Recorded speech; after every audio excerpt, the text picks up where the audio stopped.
Sponsor of this episode is Love by Stella. Hi there, guys and gals. I'm super excited about our sponsor because they make such cool crochet items and decorations that you are just not going to be able to live without. Got a new baby that's on their way into your family? Then check out this baby bonnet and booty set. How about this cool baby cocoon with hat and mittens? And for you new parents out there, how about a crochet sleepyhead? Just sleep with a sleepyhead for a few nights and lightly spritz it with your deodorant, perfume, or body spray so your baby will fall asleep faster and stay asleep longer with your smell. How about a Baby Yoda for your child or grandkids? Or even a Scooby-Doo dog for your child's forever home? And with winter on its way, Love by Stella also makes a cornucopia of blankets. And you know what? That's not all. Love by Stella also does custom designs. Take this kid's drawing, for example, that he did at school one day, for instance. Love by Stella made it into a full-sized best friend. Wreaths, coasters, beanies, dish scrubbies. Love by Stella does it all. Even custom unicorn pieces I can't show you on YouTube. Love by Stella even sent me this super warm beanie for my Chrome Dome, as well as this awesome Knight's Helmet beanie with movable face mask for super cold and windy days, or just some extra cosplay for your next D&D session. And it's all super easy to order. Just go to Facebook and search Love by Stella and scroll down to see all the different items she has to offer. You can even ask her a direct question through the messenger function or even send her an email message directly. They're quick to respond and they take pride in each and every one of their handmade products. And now, back to the episode. Hey everybody, it's Unlike Dragoon 91 here with Canopy Gaming, and today is going to be session 1 of our new podcast, and it is called...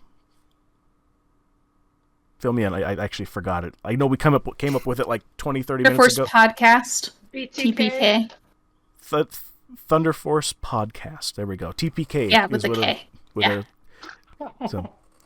Oh my goodness. Yes, this is a Thunderforce. Oh my god, I gotta write this down. I thought you did. I did. I have it in a here. I put it into the. He has it in a Word document, I have it but in a Word he needs document. it in another place. I know. Yeah, that's why I write things down. Just So I trying don't to have post to. it on the side of your screen. So yes, this is the Thunderforce podcast. That's POD-KAST. So, we're gonna go around the room here. This will be session 1 here. We've actually played about 35, 36 sessions at this point here, just so everybody knows. So we'll go ahead and get you guys caught up as we go. Things will be new in this world, and we'll explain things a little bit here as we go, as the story unfolds. So this was originally based upon the Lost Mines of Fendelver, in which we went very off the rails, and things twisted and got manipulated into a Cronenberg blob of awesomeness. So there you go. We'll go ahead and get started here. We'll go around the room here. We have a number of characters here with us. Some of the characters will drop in and drop out, depending on their availability for the episodes. But we'll make sure that everybody gets their fair shake in the sunlight. So, going around the room here, we have Miss Connie, who plays Calypso.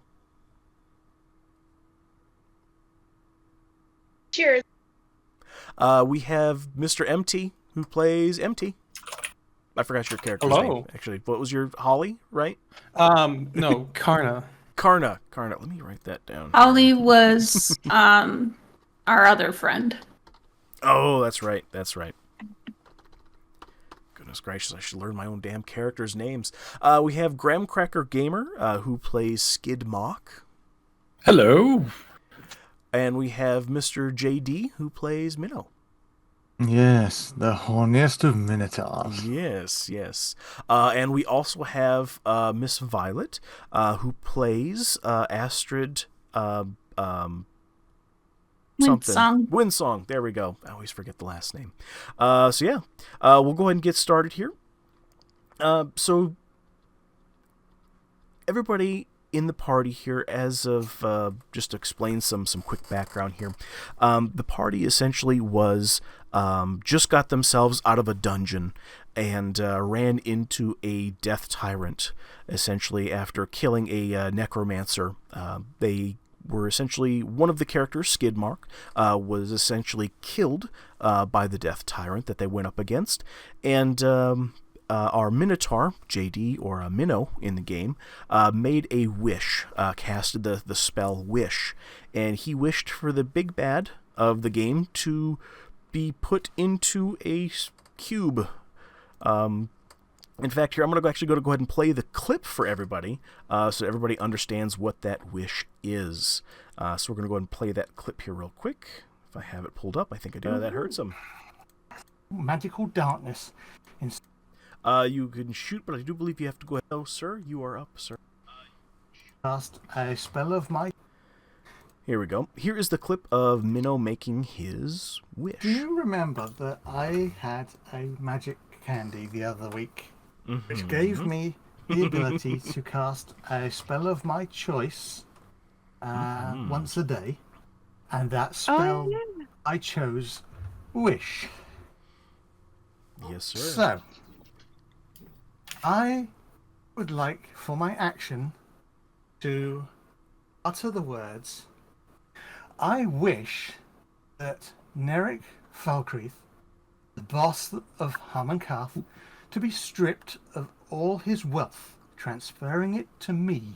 Meanwhile, to evict him from my property, Neric himself and all his subordinates are to be bound in an impenetrable cage which permanently affects them with a silence spell and an impenetrable magical darkness in such a way that they can only be freed by a wish spell, this cage being located in the randomest corner of the astral plane. Thank you. Holy fuck. So that was the clip of JD making his wish. If you guys are joined in on the stream here, we're streaming on Twitch here, soon to be on YouTube as well here. For those listening in the podcast, everything is going to be in Theater of the Mind, and we'll try to describe things as they happen. So, so yes, as that wish happened, there was a giant boom that went off, and it was actually quite deafening and just went off boom, boom, boom, boom. At which point, Minnow explained a little bit more about his personal well-being. He was actually quite exhausted, and the party decided to all go to sleep immediately, actually, and nobody giving actually a second thought to their dead party member, Skidmark, who was actually still laying dead on the ground. Now, there is one thing that we will need to kind of retcon from our last session, as we discussed here, and you guys can find that podcast here. We'll go ahead and publish those past episodes so you can see those at the archived episodes and get up to this point here as well. But this will be a good beginning point here for you guys. So, one thing when that wish happened is not only did that death tyrant disappear,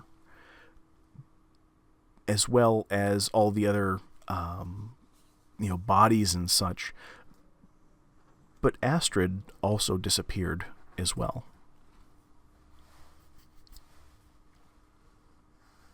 Astrid was an employee. Violet is Astrid. Yes. The other character in your... Graham, have you been in any of these sessions? There's precisely like 35 time. There's like 35, 36 episodes here, and you hop in and be like, what's D&D? Who is this character? You've had an adventure since game 1 with this other character. No, named where'd she go? Astrid. Oh, Astrid found out that she has family that needs her.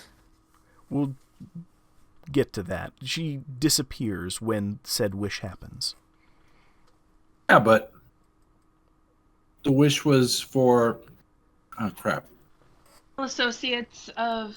You know what? Hold that thought.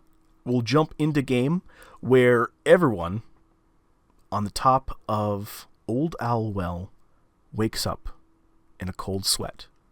Fair enough. Including you, Skidmark. Skidmark, you're back. You guys are still in the tent. Can't see Skidmark.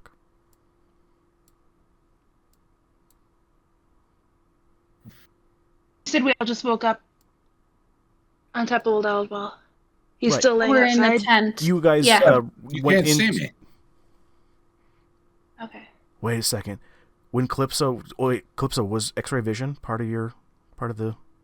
I'm just kidding. That's the deal. No. I'm having fun. I'm Could there having fun. be could there be a window in the tent that allow Maybe like the we tent don't know that lets because it's Sure. two Sure, let's there's 2 dimension. Yes. Yeah. We'll do 3-dimension. So as you guys wake Yeah. up in a cold sweat, you guys kind of look at each other, all still very sweaty and very, very moist with a hard T. You guys see out one of the windows of Kast's tent. Actually, it's kind of your guys' tent now, I guess. You guys see out the window Skidmark sitting down on the dirt, but he's upright. I like the dirt. What is he doing? Just sitting there? I am feeling myself to figure out if I'm like, for the DM, am I coherent of that dude that I was talking to? Everything Do that I have any happened, memory of it? everything that happened in your quote-unquote death, you remember everything. Including talking to the man about needing the souls? Yep, everything. All right, so making sure I'm alive for one thing. So the last time I checked, I was obliterated. And then I checked my butt to make sure there's no souls in there, because that'd be weird. As we all do when we wake up. Yeah, that's the first thing I do is give myself a good old-fashioned rim job just to make sure there's no dust bunnies. I'm prying in there with my fingers. It's but I got claws too, so I'm just kind of going. Okay, no souls in there. As you guys are seeing this in the tent, you guys see Skidmark doing this. He's kind of kilted over, kind of giving himself a good old ring-a-ding, and it looks like he's trying to like pass like a really hard BM. Bowel movement. I thought it was bad manners. Yeah. Well, He's trying to pass I would his say bad manners through his butthole. It is I would say bad that manners, would be I bad mean. manners. Finger in Yeah. your butt. Yeah. In such a open space. Like if you're gonna do that in private.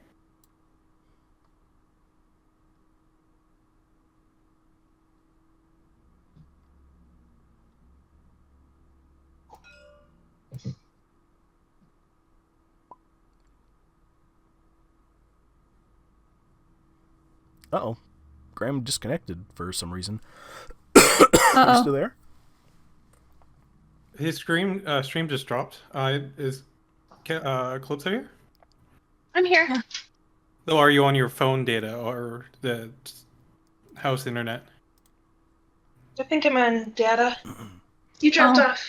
Oh. Yeah, the power just flickered. So Oh, we just had a power surge. Oh. Gotcha. The router gotcha. needs to reset. We've got some stormy weather happening now. Oh.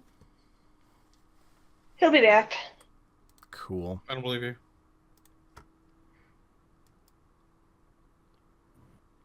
So yeah, let me ask here while we wait for Graham to get back here, what's going through everyone's minds right now? I didn't have What that the dream, hell's right? going on? No, MT, you went to, well, you weren't in the last session, you but mean we'll say, yeah, pardon me, Karna, sorry. Karna, for all intents and purposes, wasn't necessarily in the last session, but we'll say for retcon-wise that you were just really quiet, nobody noticed you. Because you're so small, you're so cute and furry, I just want to squeeze you and love you, and put you in my pocket. Cute. Braid your hair. The other party members start making animal handling checks on you. Like, stop it. That's not cool. Quit it out. I don't want to wear that. No. Leashes look good on you. Minnow. I'm having fun. We'll say that everyone went to sleep. You went to sleep. You got some really like crazy good sleep. As you were, snuggled in a corner pile. That maybe this thing that happened to everybody else allegedly didn't happen to you because they didn't see you.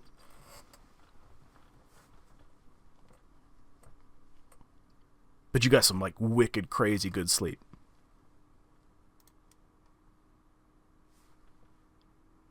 Fair enough, MT? I wish I could get some crazy good sleep. Well, all you got to do One is tell. day. All you got to tell Graham is, hey, I got a headache, and then just roll over, and you'll be fine. I wish. Oh no. I wish that before I Yeah. don't sleep. I'm having fun. Minnow, what's going through your mind at the moment?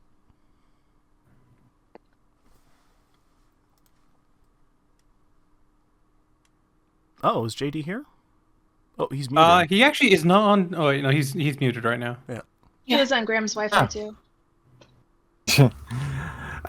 What's going through my mind? I'm trying to remember what happened in my session. I'm thinking about the implications of my decisions and how I'm going to go about killing. Killing who? That's for me to know. And you Okay. to find out. Eventually. Yes, I have to acquire something, and so I've got to figure out how. From a roleplay perspective, we'll say MT that you woke up on a beach with pink skies, and you kind of played out a fun little Gulliver's Travels type of thing with little wood people on a beach that had you tied down, and you were so small that they weren't so afraid of you as a tall giant. They just thought you were really super helpful. And you were welcomed into their world, into their community, as one of their own. One of them. One of them. It's So, fine. But otherwise, you woke up incredibly well rested. So everybody, if you haven't already, go ahead and reset your guys' spell slots and all that stuff. You guys are back at full health. And A good to go. long rest. Yep. Ooh. There is one thing that we do need to discuss in regards to the wish Minnow made. Actually, one of the requirements of Wish is that there is the possibility, specifically, I believe, a 33.3 repeating % chance of what precisely? JD, want to fill us in? Since you're going to have to do the roll on it. Did roll, and we did the roll. Oh, did we? What did we? I forgot the roll. What do you remember? We decided not to tell anybody and let them find out. Oh, What? shit. Well, then could you DM me because I don't fucking remember. Secrets are no just- fun unless they're shared with everyone. Yeah, no, I'm just going to suddenly cast Wish later on because I can. Yeah, it's fine. Yeah, I think I rolled a 37 Okay. instead of Whoa. needed to beat 33. Oh. Just for So, everybody at home here, we've done a couple of these sessions out of order for timekeeping purposes. So you guys, those are in the last couple of episodes. You guys will get to see those individual interviews with the characters and those roles that took place then. So, Minnow, we are going to... So does this mean that you will be able to cast Wish again? You can. I can, okay. yes. Okay. But essentially, just, though. but from a metagaming perspective, nobody necessarily knows per se. Correct. Okay. Correct. I would know, but nobody else would know. I'd pretty much know straight after I cast it because technically the roll needs to happen at the end of the wish. Right. Right. But yeah. So does everybody get that from a metagaming perspective? Yes. That nobody knows about that particular thing, right? I can't even remember it to begin with. Okay. Did I ever know this particular thing? Well, no, nobody does in the party. From what I was saying, from a Then that's metagaming easy. perspective, is that nobody would know that Minnow has the ability to make another wish, essentially down the line. Got it. Magic. So yeah. Every day. Yeah. Yeah. All right, you back, Graham? Yeah. I'm loading in tabletop. Excuse me. Sorry about that. That's all right.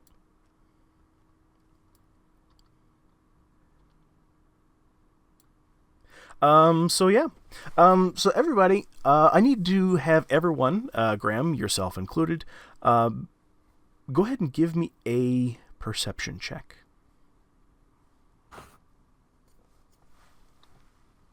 Do I do this as well? Nope. Okay. Just wanting to clarify. Yeah, I don't have to do shit. I have to find my. Plus 5. So, Have to find my or thingy. 21.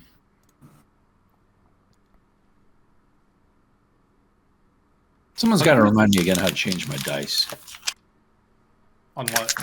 on D&D Beyond. So you go into collections and my dice. Mm. You have multiple dice? Yeah. Oh, yeah. Did you want me to roll perception? Yes. Everybody needs to go ahead and roll perception as this. 6,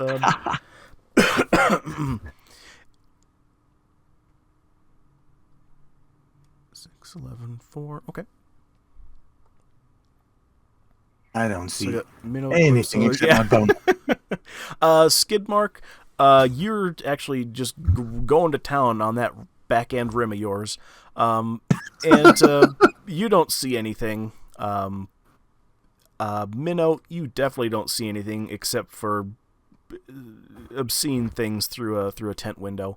But Calypso, you do actually smell something. You don't necessarily particularly see something, but you smell something, and it smells really good. It smells Ooh. like bacon. It smells like eggs. It smells like hash browns. And so you also... Someone make breakfast?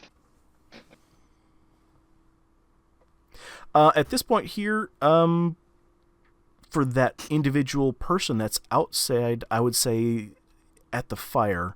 We'll do this here for narrative sake, just to go ahead and move things along here. As you guys, you kind of announce this to the group, you know, hey, is somebody cooking? You guys actually take a step out of the tent, and you see a fairy with a little tiny, little cast iron frying pan, cooking exactly that. Bacon, eggs, hash browns. And we'll go ahead and introduce Violet with her fairy character. Get. Can you tell us a little bit about what the characters see from what your character looks like? Okay, so I am a fairy, so I have wings and stuff. She has greenish wings of different shades of green and very earthy, longer hair, blue eyes, no jewelry, just no candies on the ground. Very down to earth, but one hell of a cook because she actually keeps her cooker's tools with her. That's part of her, part of what she carries with her. So she keeps, there's a specific thing for cooking that she carries with her, and I can't remember it. So, yes, she Is it an Instant makes. Yes. The pot. Yes, she carries an Instant Pot, and she's using Skidmark's butthole as a power source. Ooh. Okay. You know, it's like nuclear power. Like, it's really fucking powerful, and you only need a little bit. Good soup. Yeah. Feels well good. had. Now, how large is this I'm going to fairy? interject here and say that that's not canon. Oh, man. I came up with it, and I was so proud of it, and I'm- now my dreams Wait, are wait, back. it's not canon that it's good soup or something else? Well, I don't want to give everybody the impression that, you know, Skidmark's asshole is like an unlimited power source all of a sudden, and all of us we're like giving him like a, you know, like a butt plug to like, hey, I need a recharge on my shell phone, you know, but Would Fair enough. he's about Darn. this size. okay, Where'd that power be coming from? it wouldn't. That's what I'm saying. And she, Cricket is not as busty because, you know, busty fairies, Are top-heavy. they can't fly that well. Can she 'Cause- plug her oven into my butt? That could be the gas. Oh, God. I'm gonna say from a No, narrative that's okay. perspective here that your fairy character of what's her name, so I can address her. Cricket, there you go. Cricket, I would say that you're able to go ahead and cook this food, not necessarily as like a hot plate, but as more so off of the last remaining coals from last night's fire from Hum and Kast and all the craziness that ensued from, we'll say, session 0 from a podcast perspective. So in other words, Negative infinite. the DM is saying you cannot use Skidmark's butt for Correct. anything. Yeah. Correct. I'm going to do a hard stop on that. Okay. And there are other. I'm there- so there- proud of it, too. Yep. Like, I know that Graham loves butt stuff, so that was a way for me to engage with him. Well, first he said it couldn't be a power source, but he didn't say it couldn't be used to. Well, I guess you're Fuel saying power. Yeah, fuel source, power source, any sort of source except for. So this is like a Herbert the Pervert Jr. character that you're doing. Yeah, kind of. The So other come back thing, around to that direction. Yeah. the other thing to keep in mind is that Cricket is a druid and a cleric. Ooh. Multi-class. Yeah. So, A druid and a cleric? Yep. And I made sure that she is already in the campaign. So out of game, did you just decide you wanted to go a different route, or did Astrid actually get obliterated by the wish? Oh, this is out of game? Yeah, Well, and I'm what just was- curious. What was the question? I'm sorry. Violet, did you just kind of decide you wanted to go a different route and you wanted a new character, or did Astrid get obliterated by the wish? She's not obliterated. Okay. She's somewhere. So if In stasis. can I not metagame but prod for clues? I.e., Sure. there's a letter addressed to you guys with some items Okay. that will explain So exactly we what need to happened. look around and For the see letter, if we find yes. any evidence of Astrid. Okay. Yes, All right. she left a letter for you guys. So Barry, what is your name? I think I might have forgot. I didn't catch it. I mean, Cricket, Critter. Cricket. I'm gonna punch you in the face. And here's the thing, I left the finger flicker to myself. Oh, Don't fuck with the flying finger flicker. For those that are listening to episode 1 of a trinket that was given to you many sessions ago, what does the finger flicker do specifically, Cricket? So it does what it says. It flicks the finger. It's mechanic in nature. And Fey powered. It's yes. And depending on what you roll, it can do psychological damage. yeah. Up to and including making And- you a drooling idiot. Yeah, which I did. A very inconvenient time. Yes. Yeah, very. it's fine though. It basically ruined Graham's That's one why shot you don't- until he got some Laffy Taffy. Yeah, don't fuck with the finger flicker. Which Especially is, the flying finger flicker. which is for everybody on the podcast. That is from our one-off that we just did on Carnival Twitch, Shenanigans. which will be on Patreon here shortly. So you guys will be able to join that here soon as well. Anyhoodle, so you, Violet, why don't you go ahead and give us kind of a rundown of what everybody's letter says?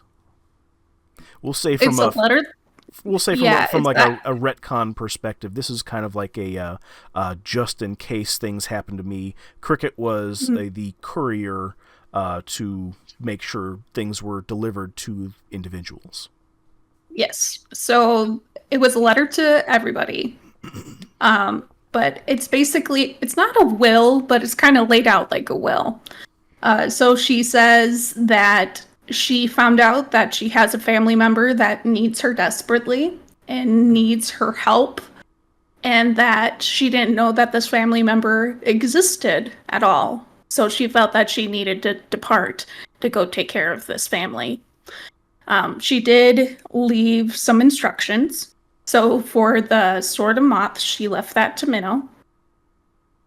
She left the magical candy to Connie. To Calypso. Yes, to Calypso. That's mine. Yes.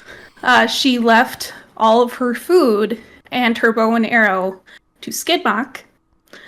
And she had another little musical trinket that she left to... Is it Kane? Is that Karna. your character's name, MT? Karna. Karna. So she left the music box to Karna. Ooh. She also has requested that Minnow and Calypso take care of Charles Jr. until he can make decisions for himself. Of course. And asked that you two deliver one of her rings to him to make sure that, like, she's always a part of him and that she still really cares about him. And when she can come back, she will. This goes against what actually happened from the letters. These letters were written preemptively, but you guys know that she disappeared last evening immediately following Minnow's wish.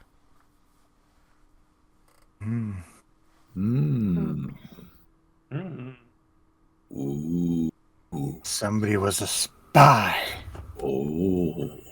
Wouldn't it be an amazing plot twist if, like, the most wholesome character was actually the most evil? Oh, yes. Oh no! What if she was Narek in disguise all along? Yeah. But that wouldn't have been possible because of the wish.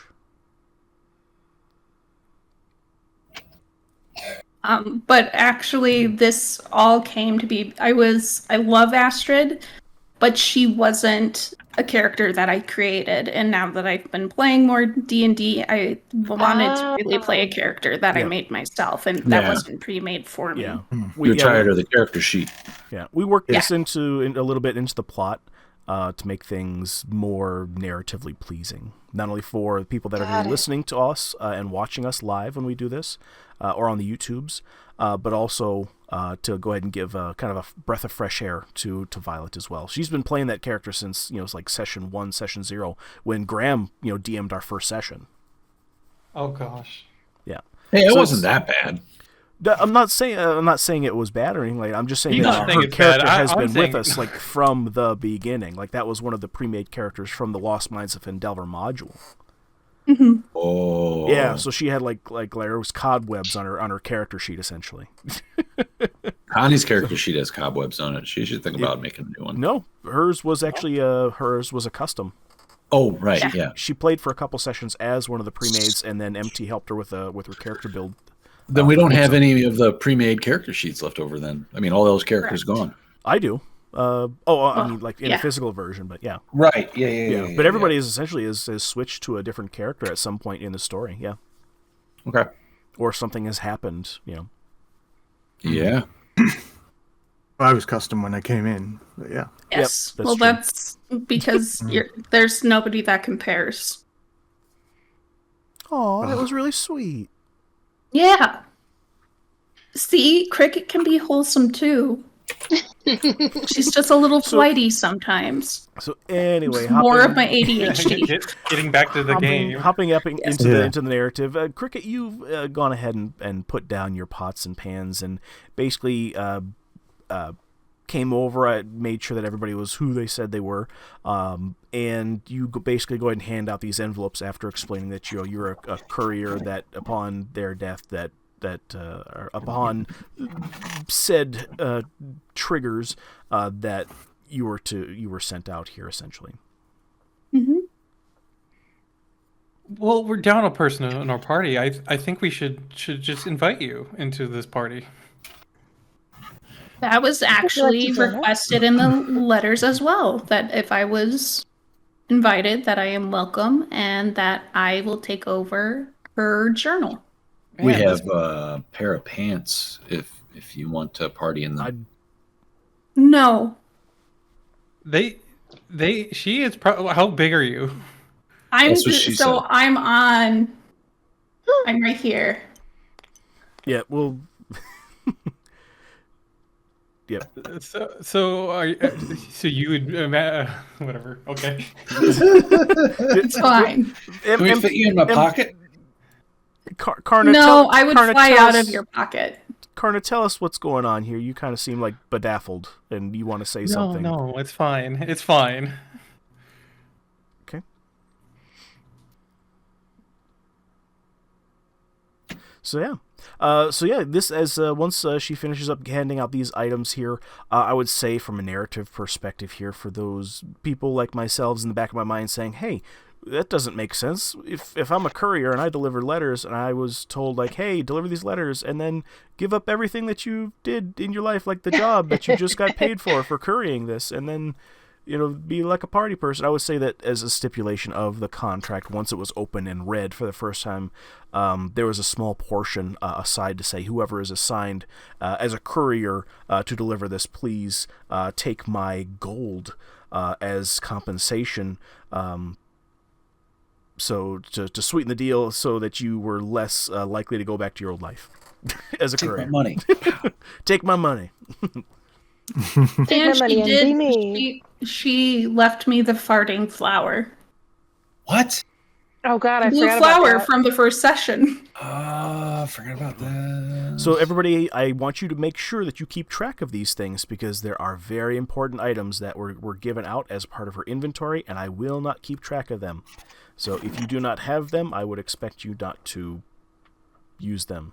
So anything else from Astrid's inventory is null and void. So everything out of your inventory that you need to, Astrid? Yep. Cool. Alrighty. So you guys are basically given these last remaining items, and Cricket, you go ahead and take a huge gold sack and put it on your hip. I don't know what the situation was with Astrid and her coin purse, but essentially you guys are basically left on top of Old Owl Well, at which point I want you guys to give me a perception check, everybody. Ooh, I get to use my new dice I just bought. Oh, that looks so cool. I rolled low. 25. I see everything. I Rolled a hear. 9.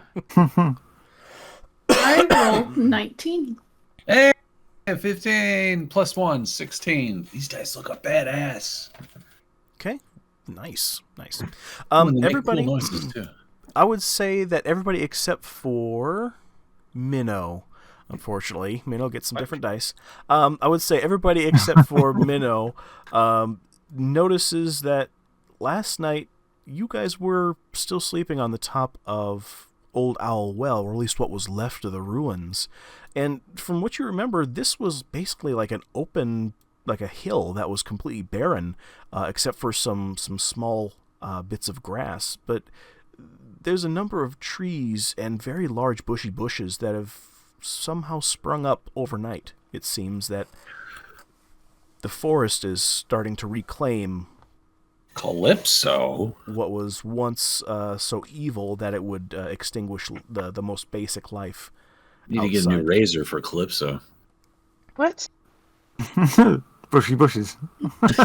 Yeah. Oh, God. The Oh my forest. God. The forest is springing back up.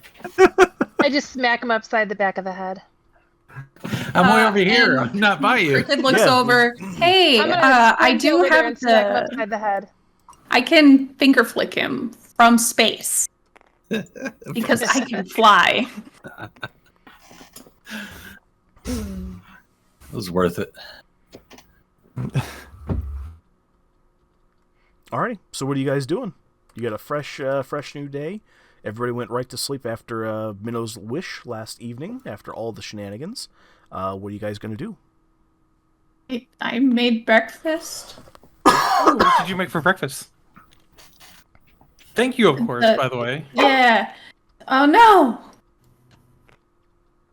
So there is various meats. There is eggs. There's potatoes, and there's some crusty bread. Oh, I want And the tea. crusty bread. There are some. Thank you, all Cricket. this is arranged on a small kind of like makeshift table, all fairy size. So all these little prepared meals of this egg buffet that Cricket has prepared is very small. I would say there's basically like a half of a handful of everything that you could fit into your hand from this smorgasbord, and that would be like a the eggs are quail's eggs. Oh no. 50 quail eggs, right? Yeah, sure. I don't know how I carried them. Yes. But it's actually really delicious for the small amount. Like it like knocks your socks off, damn near. This is really delicious breakfast, and gives you that edge that you guys need for the day. It's the most important meal. Thank you so much, Cricket. This is delicious. Happy to help.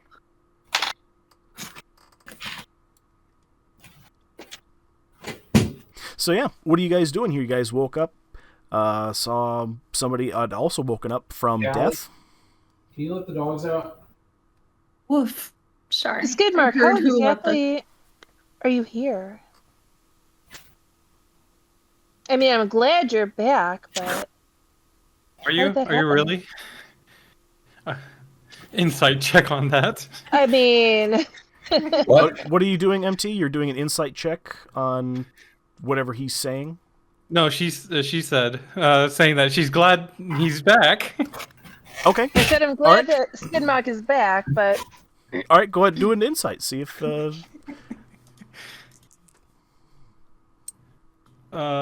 rolled bad again. Why am I rolling this bad? 7 plus 5. Oh no, it's 12. You're welcome to do deception or perception to compete against it. You don't really have to tell me which one you're trying to roll. Behind the scenes clip. So are you genuinely concerned? behind the scenes, Calypso's favorite enemy is dragons, and she lumps dragonborns into that category. Mm-hmm. She doesn't necessarily hate him, but he's not her favorite teammate. She doesn't want him dead or anything. She is glad he's alive. Is that what my character? Is that what my character is picking full up? sincerity. Yeah, I mean, you probably with a 12, you probably pick up that I'm not with getting some sort of not lying, but I'm it. not super excited that he's back. Are you picking up what she's dropping down? I'm putting down what she's picking up. Who is your favorite? Because I'm curious. Well, Astrid was my favorite, but she's gone now. Yay! Big shoes, literally and figuratively. Shoes. Okay, so what are we doing, you guys? I want to start figuring out where we're going. How do we know where we need to go? Yeah, do we even have quests anymore? Yeah. All the quests that you guys currently have are still exactly active. Although you guys be active when the wish should have at least changed some of them. Nope. Anything that had anything to do with Narek should be no longer valid. No, it's still valid. You still have a deal with Grifto McBeg to return his fork. I thought that Grifto was an associate of Narek, though. No. Grifto is Narek's father. So that's not an association? No, technically, Narek is a subordinate of... Association and subordinate are two completely different things. I may be associated with you, Calypso, as was the phrase subordinate? Right. Yeah. So anybody that would directly answer to him type of situation. Okay. Yeah, not those above. I had the wrong word. And believe me, when I went to, like, when we took that first 3-week hiatus, when I went to the Cranberry Festival to go see Cranberry Festival and Violet, I had 3 weeks to think that over exactly who was part of that group and not. And Matt. That's true. We got to see Matt too. And Matt is very tall. He's very handsome too. Yeah. Any hoodles. So yes. Any hoodles. Does that answer your question, Calypso? Yes. Okay, perfect. Well, I don't know what dealings you guys have done in the past. Okay. So just from a DM perspective here, the quest that you guys currently have that is active is going to be the returning of Narek or not Narek Falcris Fork, but Grifto McBeg's Fork.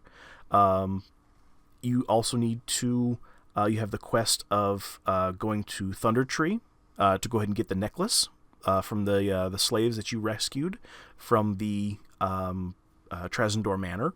Oh my you God, I also forgot about have oh man, I'm going to have to look some of these up here because I wasn't prepared for this. Well, what was the main reason why you guys came to this location? I remember. We came out from underneath. Like, we opened up from the dungeon and came out. This is where the necromancer was with the... Kast. Yeah. Because you guys have been here at least twice before. The first time when you guys passed through and did a job for Kast and got a TPK and then got introduced to the Plane of Mischief. The second time you guys came back and says, yeah, we've ended up finishing everybody off, killing everybody, and then this will be the third encounter with Kast. Okay. Or should I say was the last of Kast.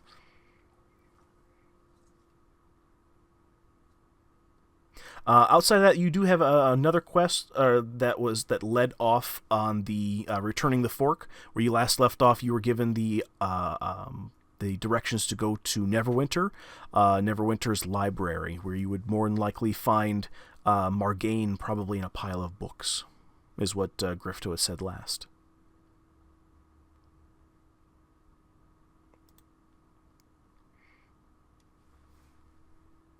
Friends, what shall we do? Outside of that, based upon those other conversations that we had everybody during that dream sequence, those are now also considered those quests for those who made deals and not deals for others that didn't make deals.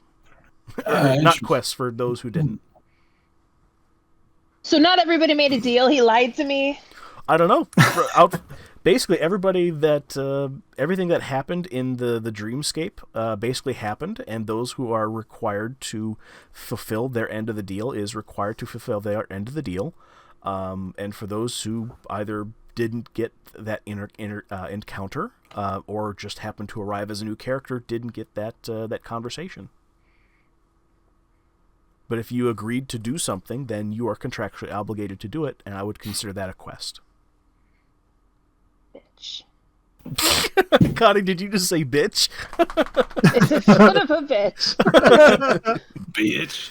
So this are you, so let's role play this here real quick. Are you like internalizing like what happened last night? Are you kind of like opening up? Are you telling everybody what happened to you, or like, hey, because Graham, is that a dick? Of course it's a dick. Does it look like a dick? It looks like It looks like a butterfly dick. It doesn't look like a dick. There's butterfly dick. Okay. Yeah. So, oh my God. Graham, feel free to join us anytime dick. you're ready, sir. So, Connie, is this going through your mind, internalizing, or are you saying something to the group about this encounter? Well, it has been just running through my mind, but now I'm gonna say, hey, did anybody else have a weird dream last night by any chance? Nope.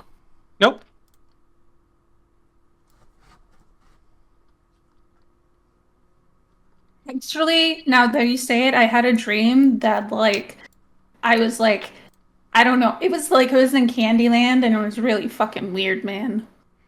Okay. Hi. I'm going to stand up. Am I standing up? Yes, you are currently standing up at the moment. You got up. I'm going to I'm going to walk over to everybody, and I'm going to say, "Listen, I need this." Yep. Hey. Oh. Fell into the earth. Yep. Now you're upright. So as I'm standing on top of Calypso, I say, listen up, everybody. Martin Luther King said this, so pay attention. Who's that? Who's that? There's this black dwarf that rolled around and spoke for equal rights for gnomes and dwarves. Said that humans were unfair.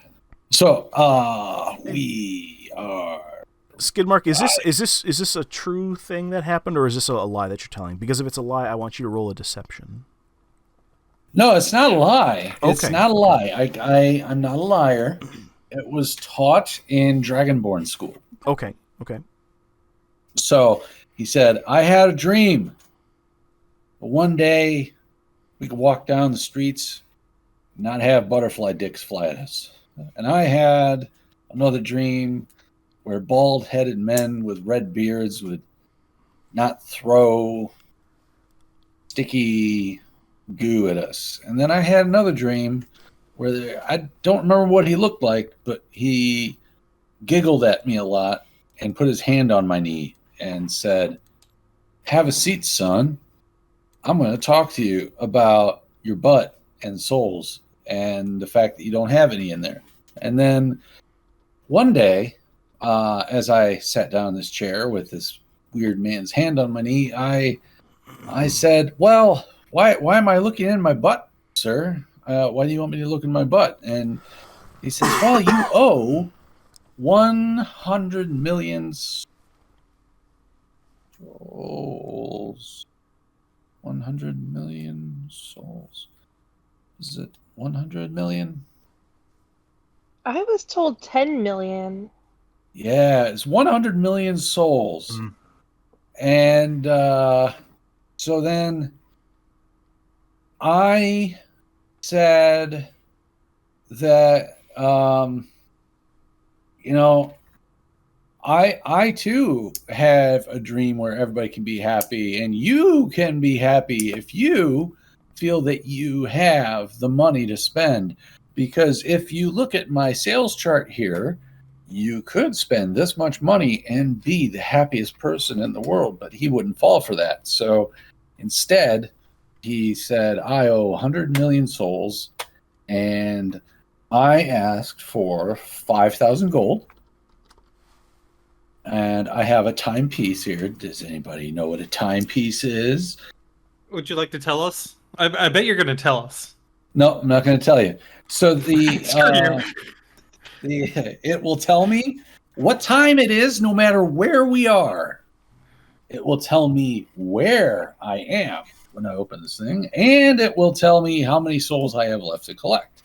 So Graham, repeat that for me one more time. It will tell me what time it is no matter where we are. It will tell me where I am, and it will tell me how many souls I have left to collect. And then I also demanded that no matter what weapon I carry, it will glow green if I am near a vampire. A lot like, if you ever saw that movie, The Bobbits, and he had a sword that glowed green around the Thorks. The Lord of the Circlets. Yeah, the Lord of the Circlets. They didn't do a really good job when it came to the naming convention. Went through a lot of sessions, a lot of work groups. Penis rings, and so I thought it was cock rings because they wanted to incorporate roosters. I think that was a different fantasy movie. I think that might be some fanfic, maybe. Yeah, I think that are we talking about the adult film? Well, there was one centered around a farm. Yep. Okay. What? I can't tell if we're in character anymore at this point. I'm so confused right now. Yeah, can we hop back into character real quick, please? I am in character. So let's rewind here for just a second. You just told the group here, Skidmark, that you have your sword will glow green if there is a vampire close. Yeah, any weapon that I hold. So why did you owe him souls? I didn't ask. I just, we started talking about things, and we both forgot why I was there. He asked for souls, and you're like, okay, sure. Sure. If you ask politely. Well, I thought the souls were in my butt, so I looked in my butt, but there wasn't anything in my butt. Now, Calypso, you don't seem so surprised by any of this either, and I think you even corrected him on a number. I had a very similar, well, at least similarly strange dream last night. And a man told me that I was to take on a debt from Narek to collect 10,000 or 10 million souls.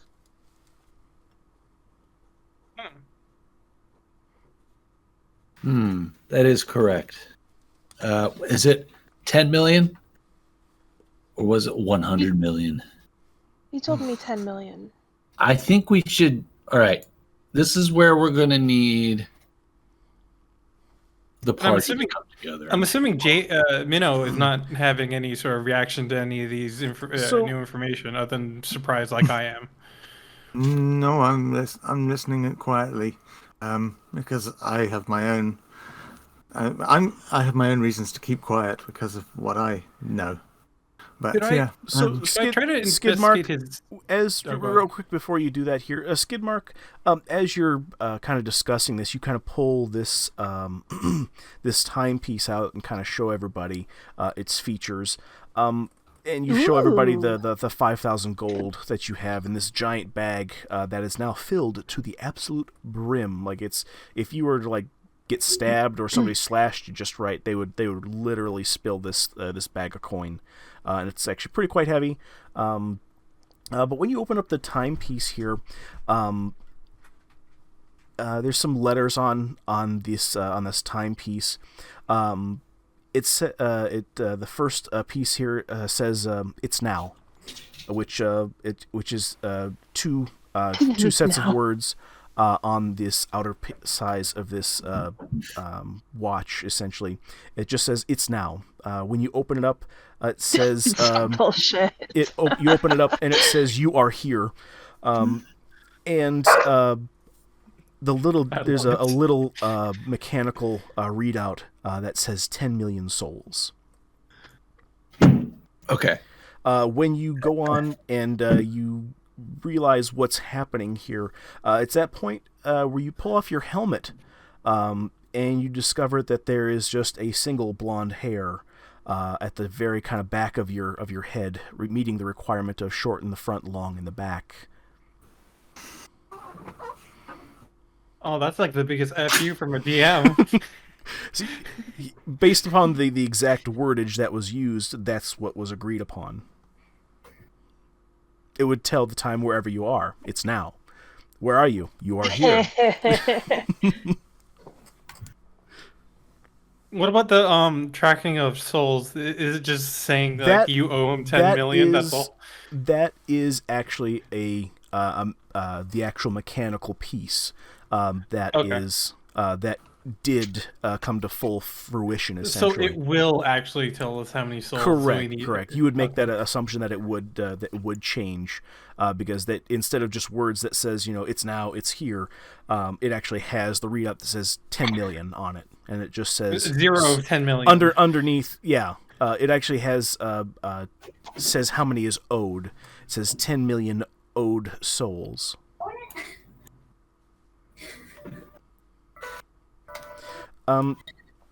It's at this point I want everybody to also, for those who made deals, I'm going to say that everybody, it's at this point you guys notice on your palm somewhere is, Graham, you want to go ahead and mute your mic? Oh crap! There's dogs barking. Yeah. So it's at this point that everybody who made deals notices a little bit of small burning sensation in the palm of your hand, where you guys actually see this symbol that I'm actually uploading into the D&D chat at this point here, which is a dark circle with two little curly cues coming off, almost as if they're like ram's horns. There's this black symbol on your palm. Did you say curly cues? Check chat. Yes. Yeah, check chat, Graham. Where? In chat. Discord, D&D. Just chatting? Yeah. Yes. No. In Dungeons Dungeon and Dragons. Yep. Dragon's Dream Nope, No, just Dungeons honey. and Dragons. You have so many chat channels. I see it. I see it now. Hi there, I see Mr. Biden. We're playing D&D. You play the character of Skidmark, and you're a Dragonborn, which is super cool because you guys love Rocky Road ice cream. So, anywho, so yeah, you guys have that symbol. Whoever made deals has that symbol on their palm. Oh, yeah, it looks like a pube. Okay. Seriously, that's what you have to say? Mr. Karna, go ahead and say Seriously, you wanted to do a roll. Could you explain that to us again? Oh, I wanted to compare his reaction to see if he had any sort of familiarity with what they were talking about. Minos. Mm-hmm. I just wanted to see if he had any sort of like reaction or like after hearing everything, reaction to it. Minnow, what is your facial expression right now? What's going on? And MT, are you saying this out loud? Like, hey, like Minnow, what's your deal? Not necessarily out loud. It's just more like trying to make observations. Like I've made one with Calypso. Minnow, what would he essentially see on your face? What would you be, trying to hide any type of facial expressions? What would you be doing? I'm thinking about the deal that I made and how it differs from everybody else's. So and I'm I starting may to not think, know hey, that I'm clever. I may not know that you have made a deal unless I ask it, but you at least have some familiarity of what he's talking about. Oh, I absolutely recognise the deal that you all have had put in front of you, and that I recognise having been offered a similar deal. Whether or not that is the deal I accepted or rejected or made another deal is that you're not sure. But yeah, you do recognise you recognise the recognition. So MT, you know from Minnow's face something went down, but he's So not is there talking. a time? So Skidmark, is there a time limit that you guys have to complete this? I don't know. I didn't ask. That was 30 days. 30 days. Oh, thank you. Oh wow! Behind the scenes, You're fucked. Graham, you were actually told during the conversation. I don't know if you heard it, but I did say "Great Reset." I don't know what that means. That's right. Well, you didn't ask when in the dream sequence either. Oh, That's the thing. I think it might have just been a miscommunication that you may have not heard it, or you heard it and then didn't say, "Hey, what was that?" all right. Yeah, I got a call. Yeah. Oh, okay. So and Calypso, Skidmark's phone at this point here starts ringing in his pocket. In this fantasy, I'm just kidding. I'm saying, go ahead. And then his ringtone is actually ring, ring, ring, ring, ring, ring, ring. Banana phone. Do. My goodness. Yeah. MT, go ahead, sir. You were saying. Calypso. So Calypso, you had like a very similar encounter? I did. There was no butt inspections in my encounter, but it was just this wooden room. There was a man in there. He lit a candle and just launched right into you owe me 10 million souls because you're responsible for Nerek's disappearance. And I'm like, what? I didn't do anything. And he insisted that if I didn't do this, then he would take it out on the rest of our party members.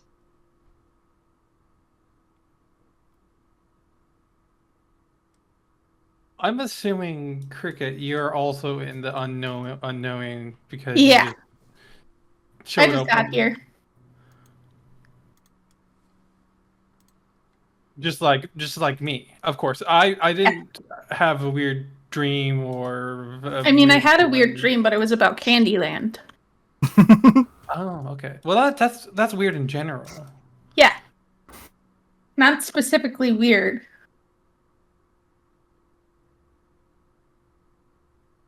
I think we need to take away the crayons. Yeah. There is a way of doing that. I want to say. That's all right. It's all good. As long as you guys are Those paying will be attention, remembered. because I will not be taking notes for the party. We're Yeah. supposed to be paying attention? Oh yeah. Oh, Oh yeah. Yeah. yeah. Oh, damn. That's fine. Just kill off my character. It's like, and then I made the grave mistake. Yeah. You can try to kill my character. It's kind of difficult. Is that a challenge? It's a fact. So Minnow, do you have anything to add to any of all of this, of these Well- dealings that they've made? Any comment on it, at least? I think you're all a bit gullible to have just accepted the deal and not gone in for a counter offer. I mean, from the sounds of it, from what you're telling me, or what we're all telling each other, none of you put in a counter offer. You just accepted or declined. Well, Well, no, I think all of you accepted. At least Kidmark at least did one thing: ask for a timepiece. Yeah, Didn't okay. go in great detail about it. Hey, Connie? But Yeah. But 1 o'clock tomorrow. Since you can't hear me because you got your earbuds in, 1 o'clock tomorrow. Kathleen and Mom are coming over. okay. 12 o'clock. Sorry, 12. 12 o'clock? Okay.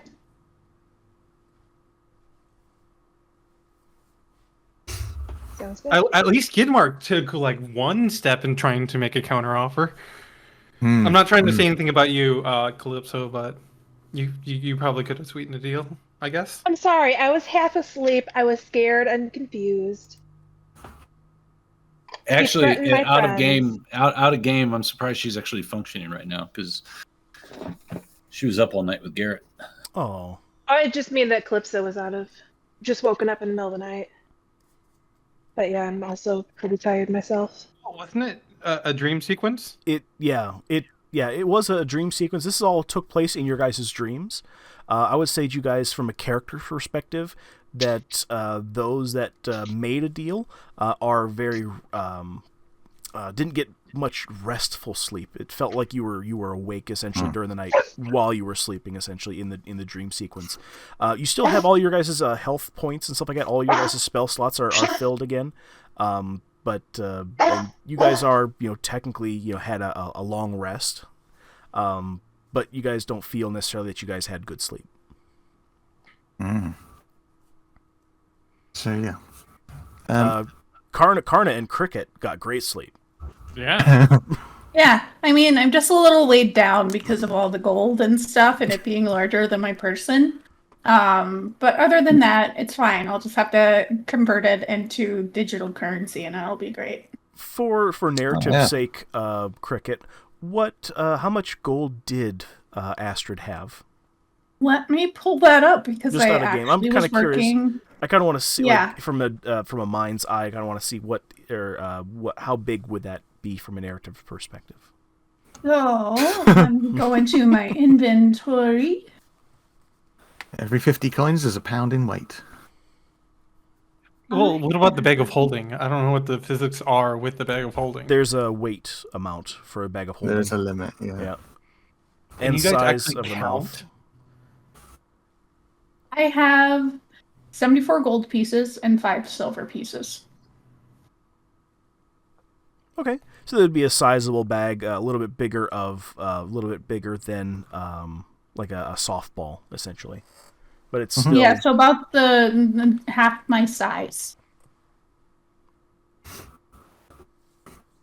Yeah. Oh, yeah.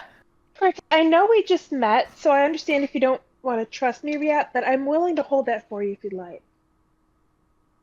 Let me just write down how much I have, and then I'll treat you like my ATM, okay? Sound good? Okay. Fair Okay, enough. I'll make you mini muffins periodically Ooh, when we're thanks. camping, okay? Okay. Great. And I'm just looking up at you. Can I sit on your mushroom? Of course. Hell yeah.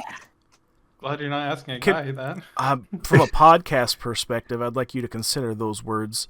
And It's what we're fine. missing from I'm a fine. visual perspective is that on Calypso's game piece inside this game we're playing with our eyes, with our peepers, at the base of her character she has mushrooms and little leaves and stuff like that. So Yeah. Otherwise it sounds like, hey, look ride my comfortable. mushroom, Yeah. That's why I said as long as you're not asking a guy, unless you're into that. Well, no, ladies can have mushrooms too.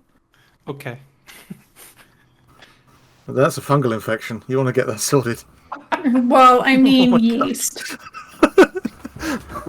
It's fine. Also you might want to be careful, Calypso, because I did give you the magic candy, and yeast might not go together that well. Record, I do not have mushrooms of that kind. Thank you very much, everyone. No, I'm just was saying that in character general, or I don't out of think that- character? I'm gonna check your. I'm gonna roll investigation. For That was yeast in content? character and out of character. That was everybody I'm associated with. I'm gonna roll Okay. investigation on Calypso. Okay, I'm gonna take the initiative. Hold on, and hold on, try to wait, bring us onto some sort of quest. Hold on. Graham, I need you to tell me what you're investigating before you roll. Investigating to see if she has any mushrooms of that kind. What exactly are you doing though? Yeah, I'm very looking curious at you too. from afar, and I'm sensing if I can smell mushrooms on you. Because that's gonna work. I rolled 18. Okay. I would say that you don't, as you lean in to sniff, you don't smell anything of that sort. You just smell the covers and stuff like that from Kast's tent. It smells of almost like a hint of sweet tobacco, like he would smoke a pipe in the evening. Oh, So it smells like my grandpa. Right. Ooh, I like Grandpa smell. Okay. Yeah, Kast. Yeah, he definitely was a grandpa. Yeah. He definitely smelled like a grandpa.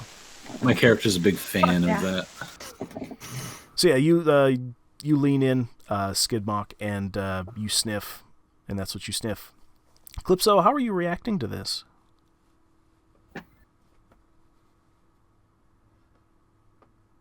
I was waiting for something a little bit more inappropriate. I was fully prepared to smack him, but I'm okay with a sniff from a little bit of a distance. I'm just kind of eyeing him wearily.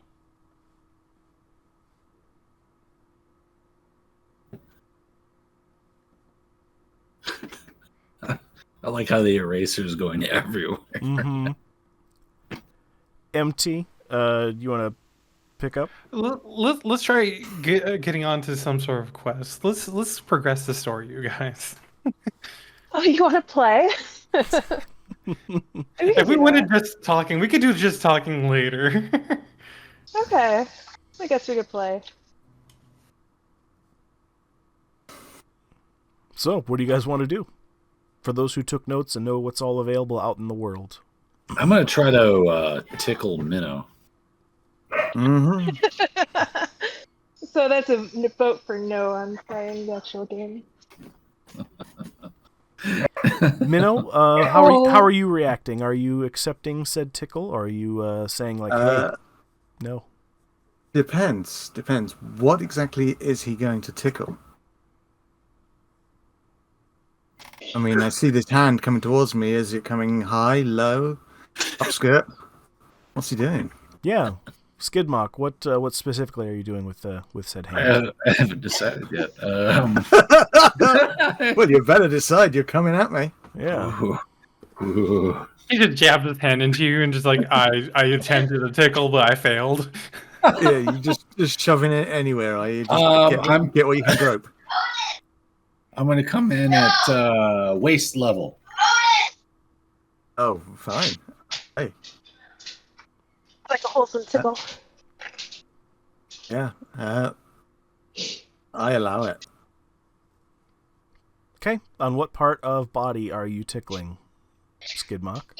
I'm going to tickle him around just above the hips. Ooh, good old ham bone spot. All right. Mm. Minnow, Yeah. he's squeezing on your hips, do with two little thumb and index finger. How are you reacting to this? Let's see. I'd like the two players to role play this out really quick, Okay, just for the okay. podcast? So we can, So as he comes in to place his hands on my hips, he's shorter than me, isn't he? I reach out. How tall yeah, is Skidmark actually? Actually, how tall are both of your characters from a Minotaur and a Dragonborn perspective? How tall are your characters? To answer Minnow's question of where does he come up to him?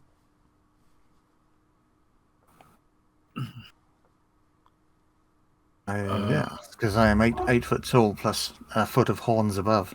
I'm 6'4". Okay, so Okay. you basically come up to my chest. I think I just reach out and I put my hands on your shoulders and brace for it.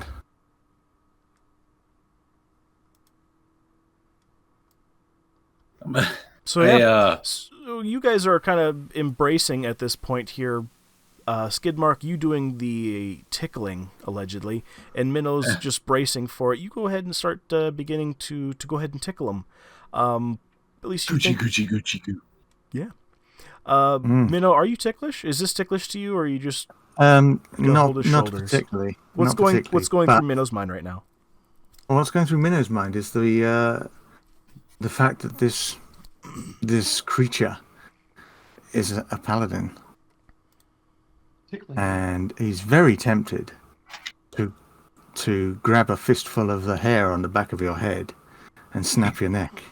Wait a minute, I only have Hold one on, hair. it would be a fistful of hair, as in singular, not. Yeah, hairs. it wouldn't be hair as such, but it would be scales or whatever. Okay. It would be, it would be your dorsal fin and down your neck or something back there.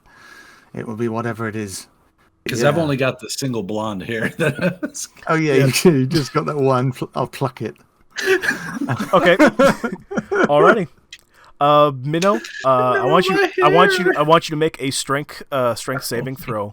I want you to roll anything other than a 1 is going to pluck this SOB out of his head. A strength save or a strength? Go do a strength check. A strength check. Yep. Well, it can't be a 1 because I got +7 on it. That is a 19 +7. All right, it's coming 26. out. Graham, you're 1 less of a hair on your head, leaving you with 0. Exactly 0 hairs on your head. Oh, well, at least I was able to. Say you I don't have a know. moment. Dream sequence giveth, Minnow taketh away, I guess you can say. My face hurts from smiling too much during that scene. It was just.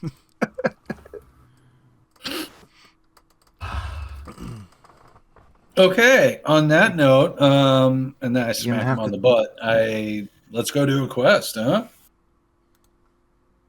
I have a quest. Oh, I think we should all go to hell. Is that an insult, or are you actually suggesting it? Roll an insight check and find out. Sorry, that's what you're going to tell you, but Where's my die? Insight? I'm rolling insight. So what's the I'm a little bit lost here. I'm doing some stuff in the background here to do game prep. What are you inciting as to whether or not Minnow is lying? What are you trying to infer? No, because I said I suggest we all go to hell. Yes. And they're like, do you mean that as hell, like or do you mean figuratively that as an or literally is what you're saying? Exactly. Okay. Exactly. So that's what the investigation. Okay. And they asked. So I was like, well, that's an insight roll, isn't it? 18 was rolled. I got 15. Oop, pardon me. Yeah. Game log The was being all 15. funky. It sounds like I want to go to the plains of hell. So yes, sorry, pardon me. I was doing some stuff behind the scenes here for Twitch here. Yes. For insight check, Skidmark, you would know that he's being very literal here. There's no question here that he's being figurative. Is like, hey, go to hell. He means this literally. Oh, you actually mean let's go to hell? Oh. Yeah. I got business to do. What you want to do in hell? Connie, can you call Odin? Sure, so you can bark in my mic. Yes. Well, you all made a deal. Or rather, you all accepted a deal. I renegotiated. You say you all. Could you just include those two over there only, please? Because Cricket and I are innocents. Well, I mean, I'm innocent in this specific facet, but not innocent in general. Okay, we're Just not for all clarification purposes. We're not 100% innocent. We all have our inner demons. we're Some going to go are visit. actual. Large, yeah. Is an understatement. Goodness gracious, y'all. Yeah. That was the You first know, suggestion. How did you? Go ahead. What was your negotiation? How did you change the terms? I didn't want to collect 10 million souls or whatever it was. Well, I didn't either. But how did you get out of it? I asked if there was another way. Creativity. I asked if there was another way. He seemed very interested in another deal that was more personal to him. He has a boss he once got rid of. We get rid of his boss. He gets a promotion. He wipes the slate. Like wiping your butt? Oh. Oh, yeah, he wiped my butt. Yeah. It wasn't like a normal sheet of paper, though. You know, this was cotton buds right up there. He cleaned it nice and Minute, thorough. can I see the palm of your hoof? My hands. My hoofs Oh, are you in. have hands? I have hands on up above and Sorry. hoofs down below. Sorry, I haven't really looked that closely at your. That's Anatomy. Minotaurist. Yeah. It is. How Yeah. dare. I'm sorry. Oh my Yeah. goodness. This is funny. What do you think I am? A plain bull? Yeah. No. Yeah. Yeah. But of course you can see my hand, and it has the mark on it, doesn't it? Oh, it does. Okay. Because I made a deal. It's just my deal was different. I wonder if your deal would supersede my deal, and I could renegotiate. Well, that's as far as I'm concerned. I don't need to get any souls, but I do have to kill someone.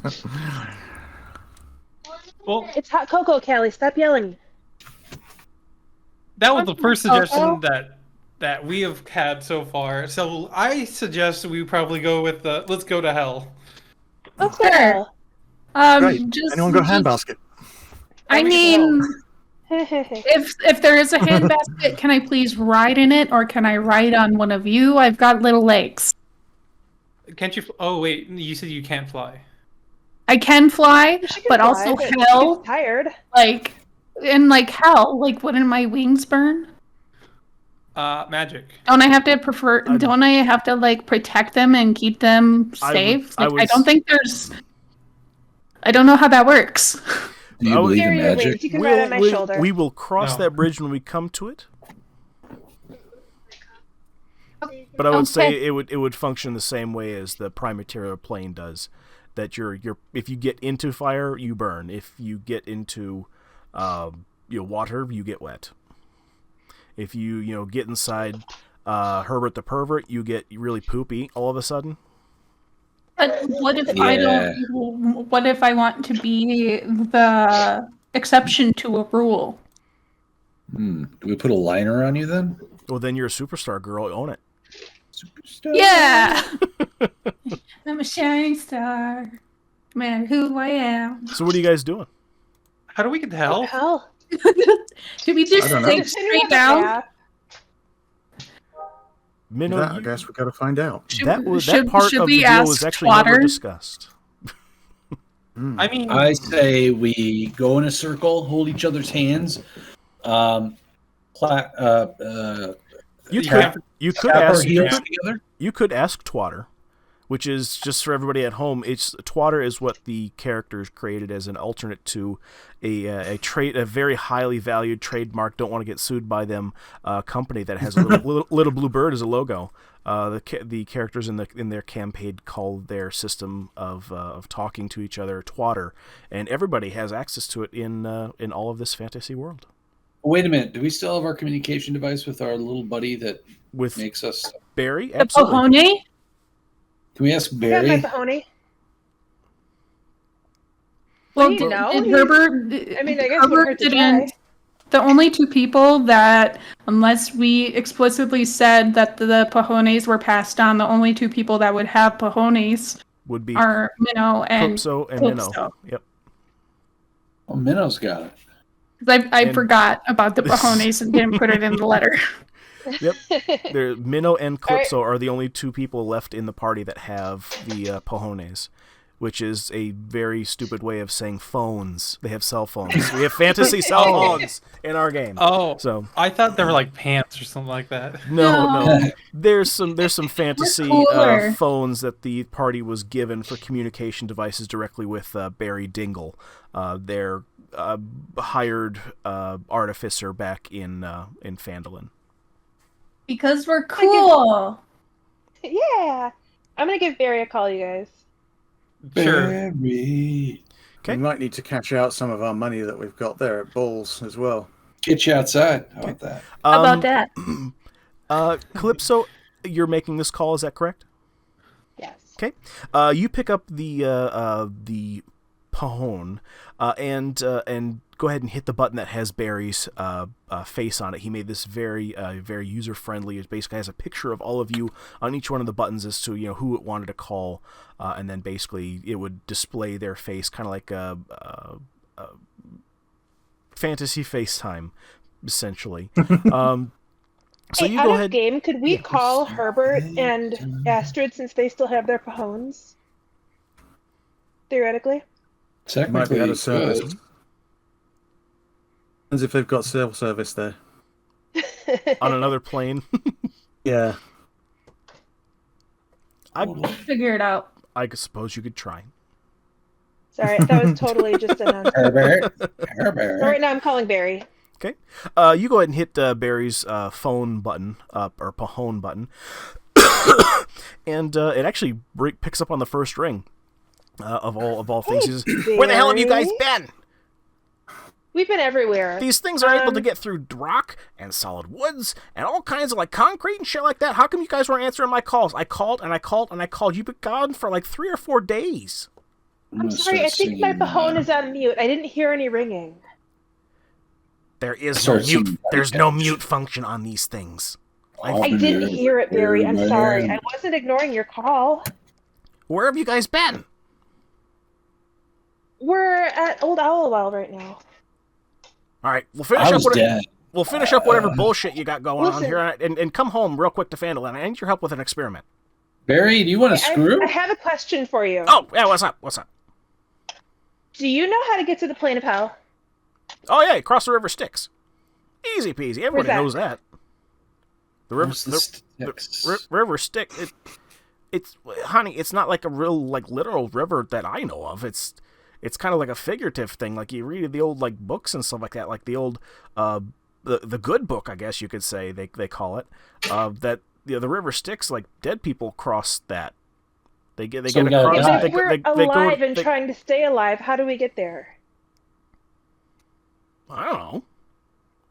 No, You Barry, come on. gotta find the boatman. I'm not like I'm not Google. You can't Herbert just be was like, the hey, boatman. hey Barry, I don't answer my phone, but when I need like Google, like that's really inconvenient for me, don't you think? What's if we need Google? a bold man, go find Herbert. Who's that Barry, dragon? what's Google? Who are those people? Hey, We've Barry. been through some things. Let me tell you. Herbert shot off into space. We haven't seen him since. We're working with the Dragonborn now. I say that with a little eye roll. Oh, And Astrid left town in the middle of the night. Didn't even say goodbye. She left us some letters, which was nice, but Didn't say goodbye still. she didn't say goodbye. And now we just met a fairy who's working with us. Hi. oh, Yeah, we've been through some So- things. It's so been a wild couple of days. so Barry. you and Minnow I'm are sorry the- I didn't answer the phone, but we've So- had some things going on. so only you and Min are the only ones left, right? Yes. Oh, well that sucks. Anyway, whenever you guys get a chance, just be quick about it. Get back to Phandalin. I need your help with an experiment. Really cool. Anyway, later. Bye. Click. Ugh, he didn't know anything. He said something about the river Styx, which isn't a real river, so that didn't help us out All much. right. I used to throw sticks in a river. Is that good enough? Let's try it. Let's try it. Sticks. I think we should all go to the nearest river and throw some sticks in and see what happens. Is there a river nearby? Do we have a sense of there's water nearby? Dragoon? I would know if pretty I passed sure- one.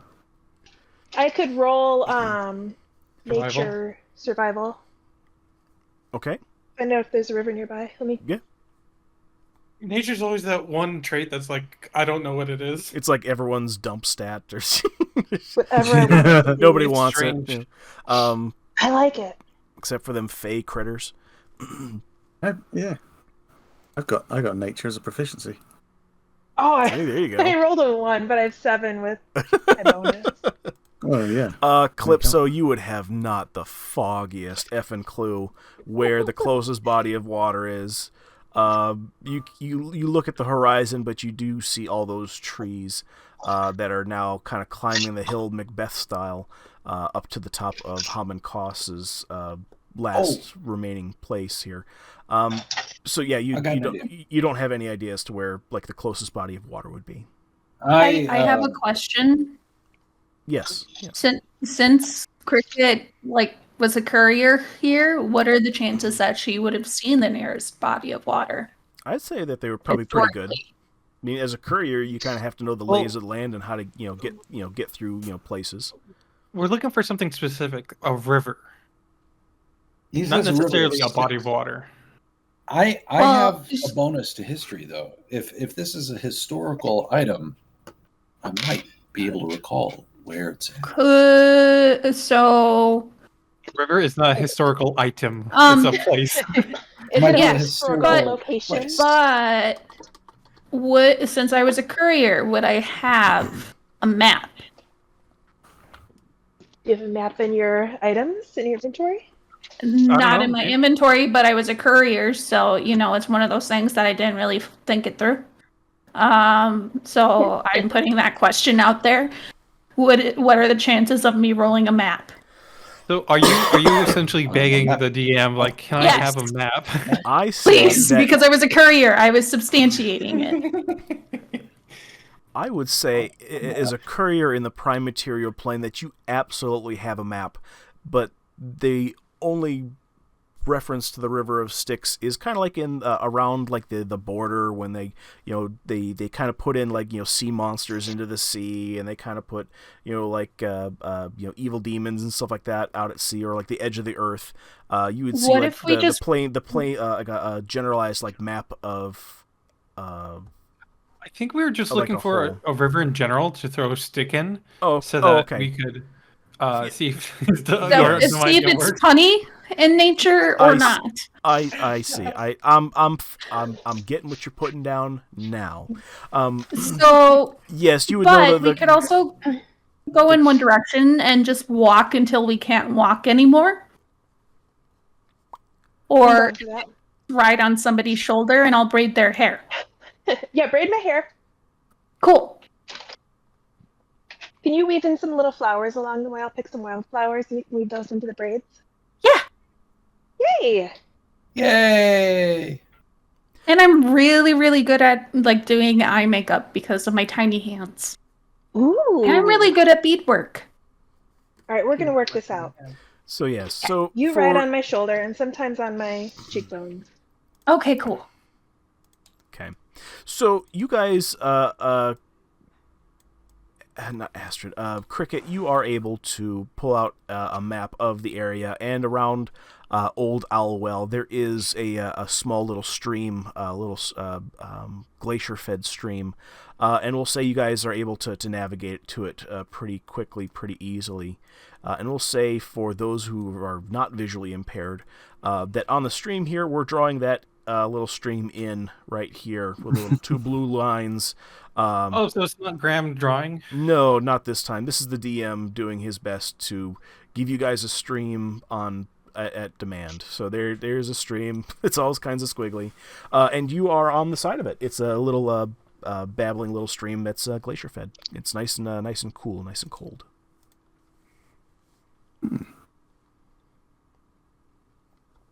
I'm gonna take a sip of water just because I'm thirsty. It's actually really refreshing. It's nice and cold, so it feels good going down your throat portal. As you get to kind of like the aftertaste of this glacier-fed water, it's kind of a little tangy, and you don't know why. Everybody, go ahead and give me a perception check. Boom, boom, boom. 20. Minnow, you totally, and Calypso, you now see this out of the corner of your eye as well. Skidmark, you're like, you know this is true already because it's coming from you. This tangy bit, everyone sees Skidmark. Cricket, you don't see anything with your 9. But everybody else in the party, Calypso, as this tanginess aftertaste hits your palate, you kind of see that tanginess is probably coming from the piss from Skidmark, who is just above where you took the water from. Skid. Okay. Fucking Jordan. Get extra nutrients. You mean we could get like tang straight from the source? Yeah, come on. It's great. You want to be an astronaut? I don't know what that is as a DM. Tang? That sounds like some Spelljammer shit. I don't know nothing about that. It's like a powdered drink mix that they use in outer space. It's orange juice with Kool-Aid. Urine recyc. It was a real big thing back in the 60s. 70s, 60s, I think. So yeah, Calypso drank a little bit of piss water. Minnow, you feel a little bit lighter. Or pardon me, Skidmark, you feel a little bit lighter because you have less piss in you. And Minnow, you saw this happen. Karna, you saw this happen too. Cricket, you're like, it's a cool stream. What are you guys doing? Let's start throwing sticks in the water and see if it's the way to go. Yep. Okay. I'm not even going to let you roll for this. I'm going to say you throw the stick in the water and it floats away. You know, it's a river of sticks. Multiple sticks. I think we need way more sticks than just one. Okay, so maybe we need to find a beaver. Or we could just... Wait. I'm looking at a certain druid. Does a certain druid have wild shape? Yeah, but, right now I think the only character... Like, I don't know if I've seen a beaver recently. Could you be a beaver for us? I mean, sure. I'll just say that I saw a beaver on my way up. I followed the river here and saw a beaver. You have to have seen the animal to turn into it. Yes. Yeah. Well, is there a chance that you saw one? Well, I mean, I came a long distance. I would say from your Fey origins that the beavers are definitely within the repertoire of things that you have seen that are quite common. And I'm part of the Selesnya Conclave, so, we're in nature, all the fucking time. So, I'm going to say yes, I'm going to turn into a beaver. Yeah, awesome. If you could find another beaver for us as well, we could cook it, because I'd love to eat a beaver right now. Oh, God. No, thank you. I got the reference. Much Thank you, appreciated. JD. Wait. I see that there might be a problem with this. Don't druids technically don't like anything mechanical? Or metal and the gift that was left to me. I would say that I'm not going to say no to a gift. From a narrative perspective and a lore perspective, that would be an accurate statement, but gifts of said nature would be acceptable. But they wouldn't necessarily outright go and seek them out necessarily unless there was a reason for them, because they would see it as a tool, essentially, not as ooh, evil. It's like, hey, a hammer. Evil. Well, and it was part of the deal when I accepted being a courier. That's true as well. Well, I didn't know that at the point, but now that the delivery is complete, I know the full context of said contract. And obviously, she wants me to use this. Yeah. Okay. You as you were. Yeah, so I turned into a beaver. Is it a cute beaver?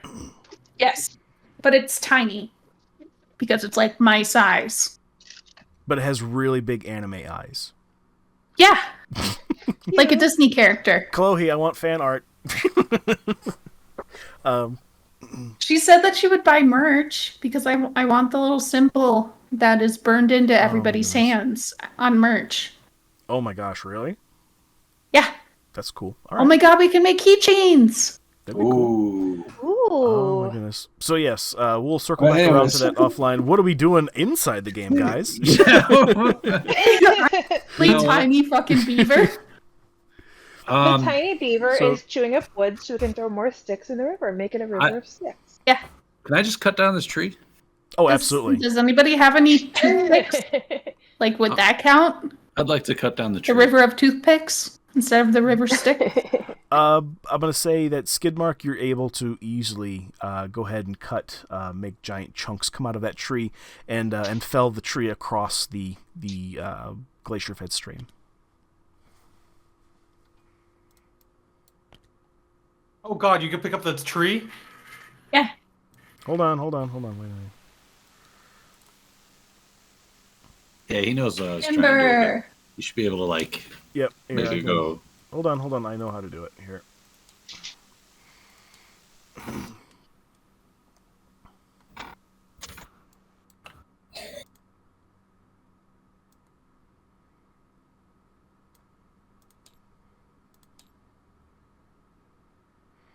We'll adjust it here. All of a sudden, the tree fell down very slowly. That's perfect. There you go. In slow motion. There you go. The DM has produced such dedication. Has produced tree in game. There we go. Yay! Can we Snaps essentially for DM. Can we cross the river with this tree? Absolutely. It, Cross the river full of sticks. I do want to make it perfectly clear here that this is not the actual river of sticks. You guys did not just will this into existence in this fantasy world. I was gonna accept any sort of outcome that you would have given us. Yeah. You guys are interacting. Yeah. You guys are interacting in a fantasy setting. This is what would naturally have happened in a fantasy setting. Yep. You're, Oh yeah, you're, we you're, know it's not the real one. You're our cult leader. Okay. Yay! It's like, oh, it's where's the goblin's house that we need to go to complete this quest? Oh, it's across that bridge. Okay, I do that. What do you do? The bridge. I go across it. Oh, okay. I do the Could be goblin. the Thunderforce party cult with a K.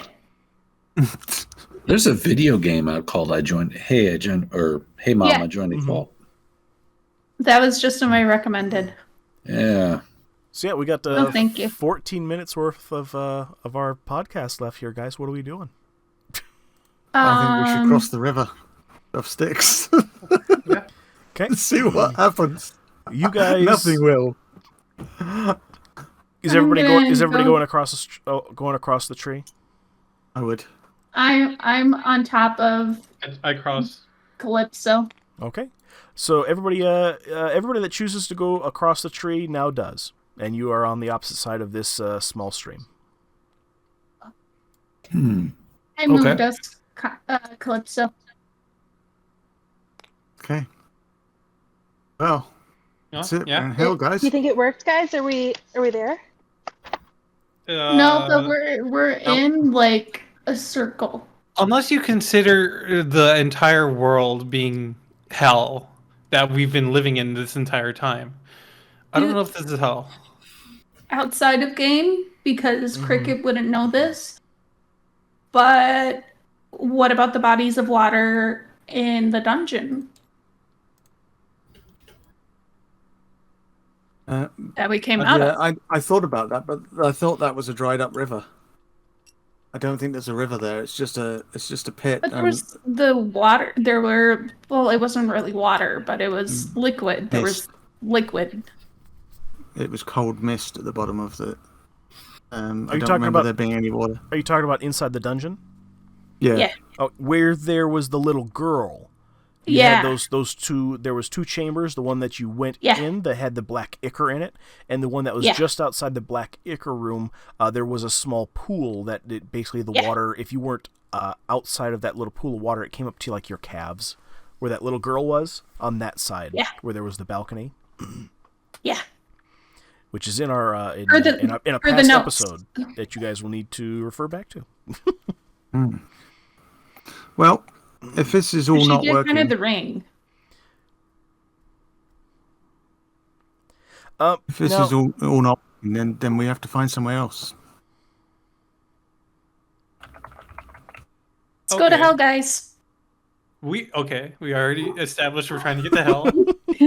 I know, but I just really wanted to say it, okay? You won't be mad at me. I'm tiny and delicate. Can we have anyone else like do outbursts of like go to hell? No, Real quick, please. Can we just get that out of our system? Yeah, everybody. You can go to hell. Yes, I want to go to hell. I'll see you in hell also. Okay, great. Okay. Now, there's one thing that I do need to go ahead and do. So a quick housekeeping thing here now. Minnow, when you made that wish last night, there was that big boom, and Astrid disappeared about the same exact time as well. Just vanished in front of everybody's eyes, just like the Death Tyrant did. Just vanished, like Marty McFly when he failed to get his parents knocked up. There was a small bulge in your backpack that you noticed immediately after creating that wish. So just to let you know, there's a extra item in your inventory. Ooh, I've got a bulge in my pack. You have a bulge. Is it a fish? I did not notice. I did not Bulgy. notice that bulge. I just realized that I'm still technically in beaver form. Yes. I already forgot I'm a beaver. We'll go ahead and change back. Yeah, we've done the I think tree isn't it like a timer thing where like don't I have to No, wait the timer out? I think you could will it. It depends. Okay. It depends on whatever the spell says. As a wild shape, it's a choice thing. Yeah. Oh, okay, then you're Okay. fine. Perfect. All right. Well, I'm gonna change it and go back to fairy size and start braiding Calypso's hair. You're gonna braid her hair? Yeah, because I'm you on got a problem top. with that? I'm on top of her head. If you had hair, you could get your hair braided. Yeah, but you're scaly and you had your one hair yanked out, so suck it. Awesome. Nice. Yeah. So we're on the other side of this river. What do we want to do? We found out it did nothing. Okay, it does nothing. Yep. Does nothing. I'm gonna start walking this way. Okay. Bye, well, Felicia. What we could do is, what we could do then, if this isn't working, is we could go back to Barry. He wanted to speak to us, and then we could. see if we can figure out something. Maybe someone in Fandolin might know. I would like to meet this Barry. Good idea. He You'll seems like him. fun. He must be He's a very little fun. socially awkward, but he's a nice guy. Aren't we all a little socially awkward sometimes? I mean, What? we are playing Dungeons and Dragons on a Saturday. Yeah, that is true. I don't need real life biting me in the ass. Violet. That's what fantasy is for. All right. So what's the party's vote here? What are you guys doing? We're gonna go to Barry. Yeah, let's go back to Barry. Okay. So you guys are gonna go back to you're gonna go to Fandolin. Barry Yeah. cult. Okay. Barry All right. cult. I know the way, don't I? You absolutely do. Absolutely do. Yeah. Minnow, do you want your hair braided? So this is going to take you guys about 2.5 days here. So let me go ahead and get this out of the way.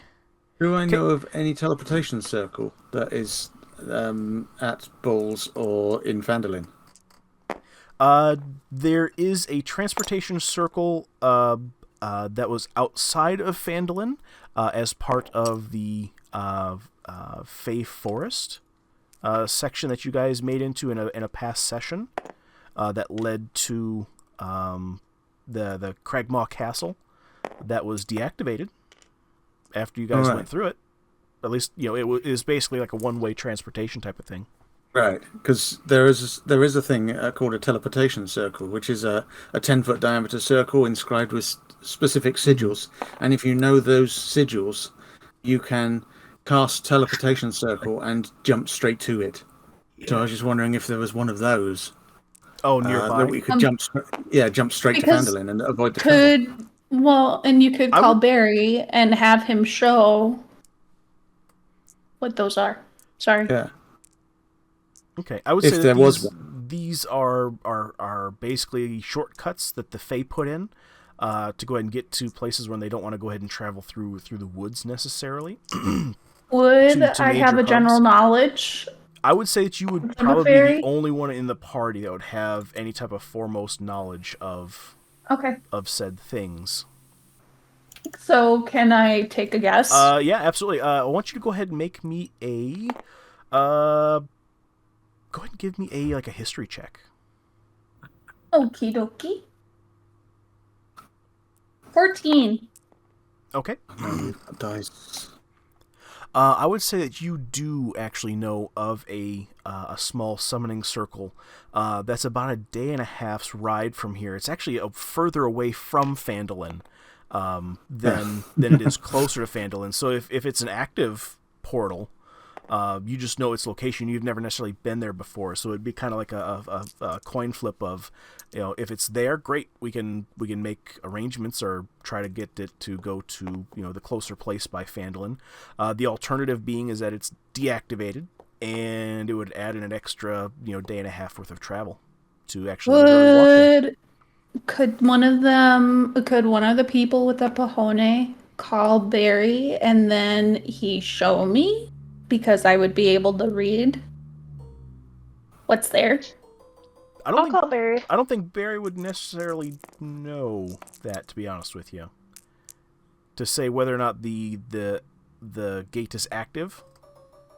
Well, even if it was just because he could just show where the gate is, and I could determine if it's active or, that stuff because of my knowledge of being a Fae. Gotcha. Understood. Yeah. Game helpful. There you go. Oh my god. Dear Lord. Oh no. Hey, can somebody call Barry, please? Yeah, I'll call Barry. Who's got the Pahonies? I just said I'm gonna call him. I will climb on Calypso's shoulder. Ring, so that way I'm in frame too. Ring ring. Okay. It actually it just keeps on ringing. It gets to about like 9 or 10 rings, and then picks up. Says, "Yeah, where you guys at? Are you guys just out of town, or what's going on?" We're still at Old Owlwell. We're trying to find a shortcut to get back to you. What is taking you guys so long? Oh my god, it's far away. Settle down. Can you run faster? She had a question for you. Oh, yeah. What? So the circles for transportation. Can you find the one closest to you and let me see it, please? Oh, it's a couple hours out of my way to just go there. But do you want us to come back or not? Yeah, this will make it easier for us to come back and cut our time in more than half. Are your feet cut my broken? toenails faster. We're over 2 days away. All right. Give me a second. Thank you. I'll braid your hair when I get back. Okay. Yeah. So he I look at Calypso and say, I like him. He goes and hangs up, might. and it takes him a good 6-7 hours. But it's actually late in the day now at this point here, and he finally gives you a call back.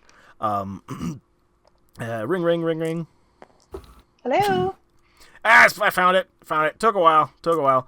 I came across the pigeon. I had to fight it, so I took care of it though. It's still active actually here. I figured out the clues and stuff like that to go ahead and activate it. It's actually pretty easy. It's like head, shoulders, knees, and toes. You just gotta say the 4 words and sing them real good, and then it's super easy. Like a child could figure this out. It was crazy easy. Is there anything more than just the? How long did it take you guys to figure it out? We just heard of it. We haven't even tried. No, it yet. that's we what did got it us into. instantly. Yeah, we did. Anyway. I know. Is there Yeah, some actions that we have to do with the head? I'm trying not to tell him it took us a long time to figure out. Yeah, this one's it's still active. Yeah, you can still go through it. Okay, thank you. We're gonna set it up on this end and do the loop zoop. All right. Okay, Joey. thank you. All right, I'm going back to Fandolin. Bye. Thanks, Barry. Bye. And he hangs up the phone. I will do the thing right over here. Cool. So you guys are able to go ahead. Oh my God, there's so many fucking dices on this battlefield. Yeah, I wonder There you why. go. Oh no, everybody's Wonder who that is. Dear Lord, you guys! I tell you what. Somebody's got No! You need to stop saying you guys. They were all great. You are all Talk to equally you guys. responsible for the shenanigans. This is the Thunderforce podcast, and you guys are part of the Thunderforce. So are you doing a Guys group, Association. Go ahead. Oh man, look at all that dice. Weird. I wonder how that happened. So you guys are able to go ahead and locate this this transportation stone, and it actually has a lot of the same features. You see, you're able to go ahead and clear back some foliage, and you see these icons that you guys saw from when you guys first encountered right before you guys went to the Cragmaw Castle, and you're able to go ahead and all get into the circle. Minnow and Calypso, you're able to go ahead and show everybody else, since you guys were the only ones from the party that were there, how to do the head, shoulders, knees, and toes dance with all the words, and you guys are transported back to that area. Oh, I thought we were gonna sing it IRL. We did have to last time. Yeah, I did make the party do it. Do you guys want me to do it again? I can make you hold No. hands. Okay. Because MT wants to sing like really bad. Like It does. I'll even do the dance. all right, MT, give us the rendition. How did you sing? How good did you do? Oh no! Sing now for the you put group. me on the spot. Do it. Head, shoulders, knees, and toes. Is that the full? I would say with Does that. it- Head, Deep? shoulders, knees, and Deep and toes, toes, eyes knees. and ears and mouth and nose. I've never heard of the rest of Shoulders, knees, it. and toes. What? I would Did you say- go to I've high only- school? I've only known Goodness. the head, shoulders, knees, and toes, and that's it. I don't remember the rest of it. They don't teach that to you. Yeah, up in it's eyes Alaska. and ears and mouth and nose. You know How what? did I know it was You gonna come guys, up to that? you guys are lucky I didn't make you make it like a performance check, because I would say in that transportation circle, I would say MT would be the one that was left in the circle. It would be Wow. active, so I could go Okay, I'm back having and fun. get him You and know- bring him back. I would blame the people that tried to teach me the dance because I did a poor job learning, apparently. Apparently. So you guys back into the narrative here. Goodness gracious, that was a good clip right there. We'll have to get that. So you guys are able to get back to that teleportation circle. Barry is nowhere to be found because he's back in Fandolin. And so you guys are able to make your way back over to Fandolin. So we are just at our 2-hour mark here. I need to bring up Fandolin. Give me a second here to find it. I think we'll be... Are you guys okay if we're going just a little bit more, or you guys want to cut it here? I'm okay going a little more. Okay. Yeah, I'm okay with it a little bit. Alrighty, let me load up Neverwinter here. Or not Neverwinter, Fandolin. We can go to Neverwinter if you like. We could, yeah, you guys could do that. It's been on the docket for about 9-10 months as a quest. Fine. Well, I mean, how long did you guys out of game? How long did you guys ignore the fire? That was at least 3 months. At least. Oh, I think more like 9. Right. Because it happened that That's not first bad. session. Yeah. We didn't get And that to was do- in like what, June or July? Yeah. In my own personal defense, I was not at the first session, so I cannot be held accountable for that Well, one. I kept saying, "Hey guys, there's a fire," for like But I never knew what you were almost talking every single about. session. Well, I wouldn't say it for no reason. Oh my goodness. Okay. All right. So, so I got the map loaded here. So we have you guys are able to make your way back to the main road and make your way back into Phandalin here. Let's see here. I'm trying to find. Hold on. I gotta get rid of these characters here. Oh my god, guys, come on. I can't. I like that little button to the left of that pop-up that says, "Do not ask this again," and then Right. just click no. And then they can do what they like with the tablet, and it doesn't affect me. In fact, it doesn't even show up because I get this thing up on the screen on the tablet that says, "Before you use Google, sign this document." Oh yeah. So I don't sign it, and I don't see what you look up on that tablet. So we're gonna load in. How? You're not allowed to use the tablet.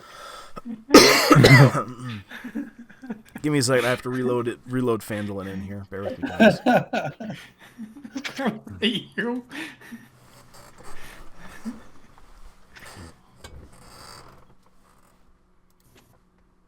Give it a second here.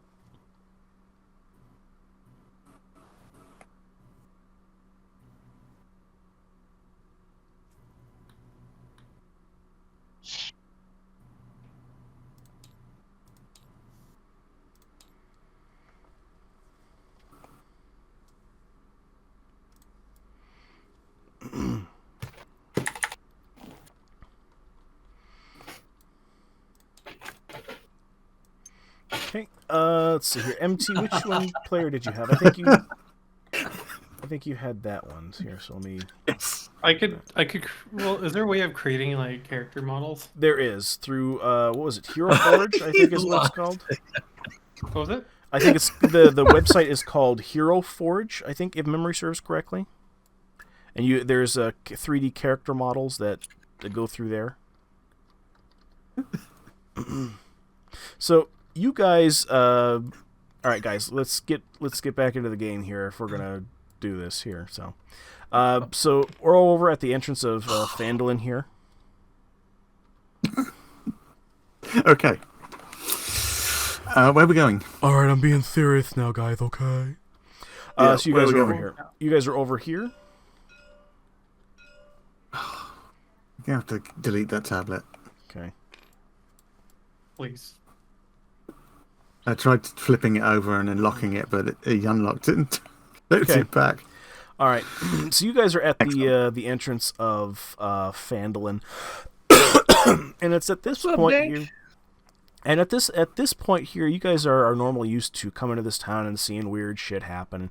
But this time, something definitely weird shit happened. You actually see this a giant with this weird-looking staff just standing next to the miners' exchange as you come into town. Oh. And he's just sitting there, just minding his own business, just kind of just looking at nothing. I'm going to hit him with my sword. You're just gonna up and Why? just go up to him and whack him. It looks pretty big for a miner. Can I Yeah, roll intercept Skid Max's sword with my own and try and stop him? He looks out of place. You can try to grapple him, I would assume. I don't trust him. What do I need to roll? What do I need to do to grapple him? I believe that is a dexterity versus strength check. So he would be So doing I do dexterity, he does strength? Nope, other way around. You would do strength, he would do dexterity. Damn. He's trying to avoid you. I will allow you And you to try to do grab that. him. So, Graham, I want you to go ahead and make a dexterity check for me, if you would please, to avoid being grappled. And Connie, I would like you to go ahead and make a strength check to be able to grapple Skidmark, to prevent him from hitting this giant.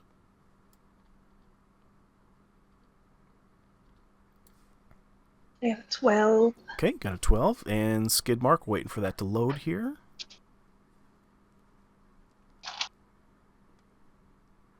A 4. So, Skidmark, you are right as you're getting ready to go ahead and swing. You don't see Connie, or you don't see Calypso coming out of the side of your eye there, and she just tackles the shit out of you, like Bobby Boucher in the fucking Water Boy. Like, Gatorade's better, water is better. Gatorade, water's better. Wow. High school's the devil. Well, if I can't hit him with my sword, then I want to poke him in the toe. Well, you are currently grappled approximately 10 feet from this giant's feet, and he just kind of looks at you and just kind of looks off as you just got tackled to the ground, and you are now currently grappled on the ground. I'm gonna blow air towards his feet. Then I'm gonna go. He just From 10 feet away? he takes no notice. He just kind of looks off into the distance. I spit in its general direction.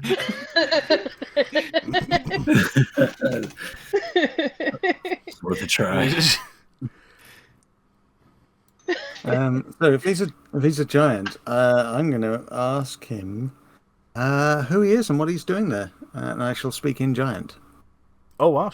I'm going to assume that that language kind of sounds like, big and bulky. And you just hear this come out of Minnow, just and the giant, like he's kind of jarred, like somebody's actually talking to me in my language, and he immediately looks over and kind of waves his hand at you and goes blah blah blah blah blah. And Minnow, you would hear this of hi, my name is Richard, and I'm here to just doing some work for Your name is Dick? A giant dick? No, Yeah, big dick. Oh, you're a big dick. Yeah, I'm gonna call him Big. I'll call him Big Dick from now on. Oh, okay. Big dick. So he basically responds back, "Hey, I'm just doing some work for this guy. I'm just kind of on loan at the moment. I'll go home when he tells me he's done with his project. I'm like just like excavating some stuff for him." Cool. Oh, what's around town? What's your name? People. My name is Minnow. So the only word that people actually get from this conversation, if they're listening in, is the word Minnow. Right. He's basically just sitting there, right. Minnow. I want to, can you Richard. ask him for me how many people he's killed? I want to know how many people this thing's killed. The thing, excuse you, is a being.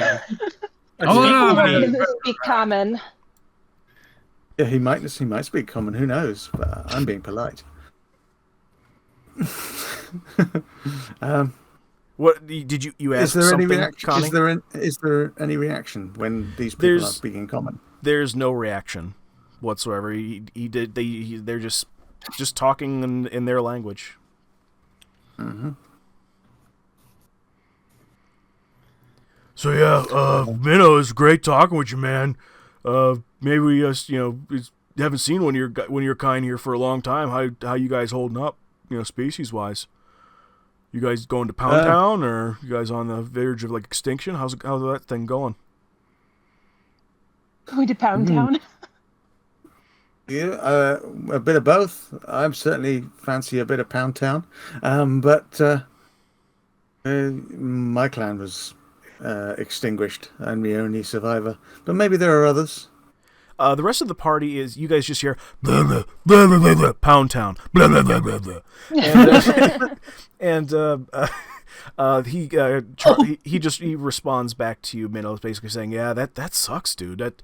That's terrible. That's terrible. I'm sorry to hear that about you. But yeah, it's good talking with you, man. We'll see you around, I guess." Yeah. Hit me up. We'll do beer sometime.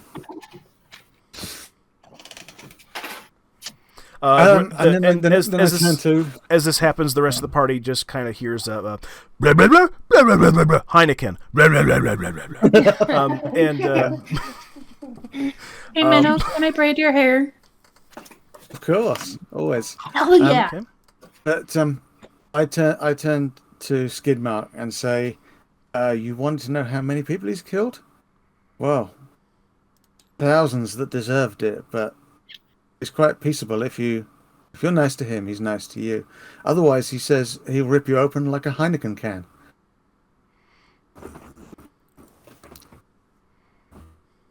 I like Heineken. Well, I got to make it fit because he said the word that you understood. Right. It's fine. I love this Mad Lib, by the way. Minnow, this is awesome. Minnow, go ahead and take inspiration for me, actually, if you would please. That was brilliant. Thank you, sir. For those listening at home who don't know anything about D&D, inspiration gives you advantage on a roll. It does. But you can only have it once. And if That's you've already right. got it, you're fucked. That's right. Me. So, yeah, Sorry. I'm fucked. I already have it. Because I'm that good. That's right. I'm not. So yeah, Skidmark, you're still on the ground underneath Calypso, who has gone ahead and tackled you, and you just got this response from Minnow. What do you do? Stockpile.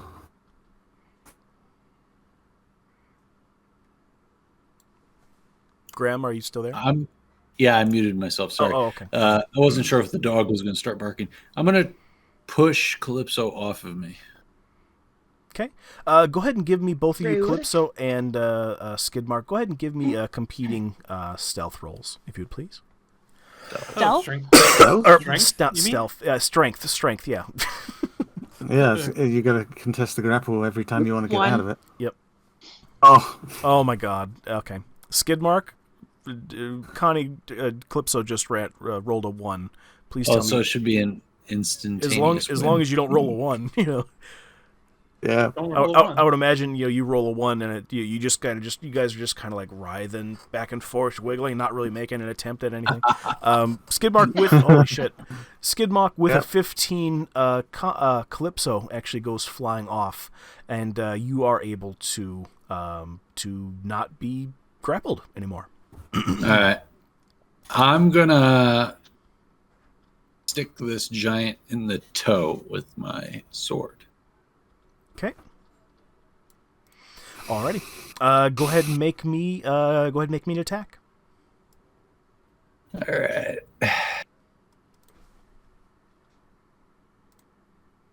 He's gonna kill you. Roll a new character. Yeah. I mean, I made friends with him. I'm gonna be on his side. Plus, you're a paladin. I don't like paladins. Uh-oh. Going down.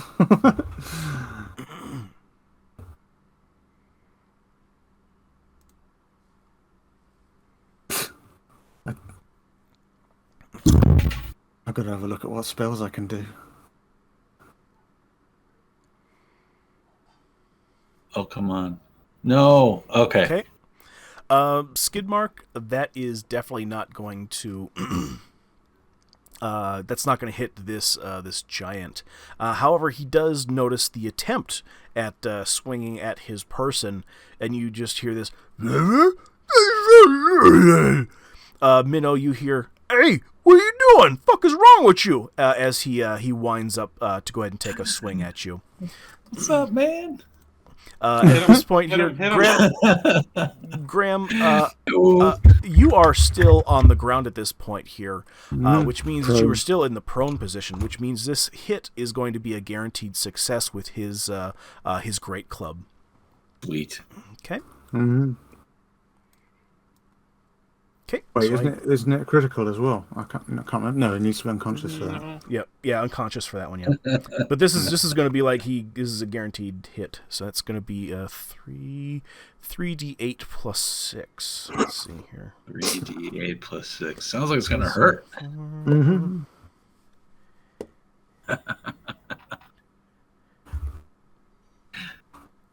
Just so I'm clear, he's just bopped me on the head or something, right? He's just like...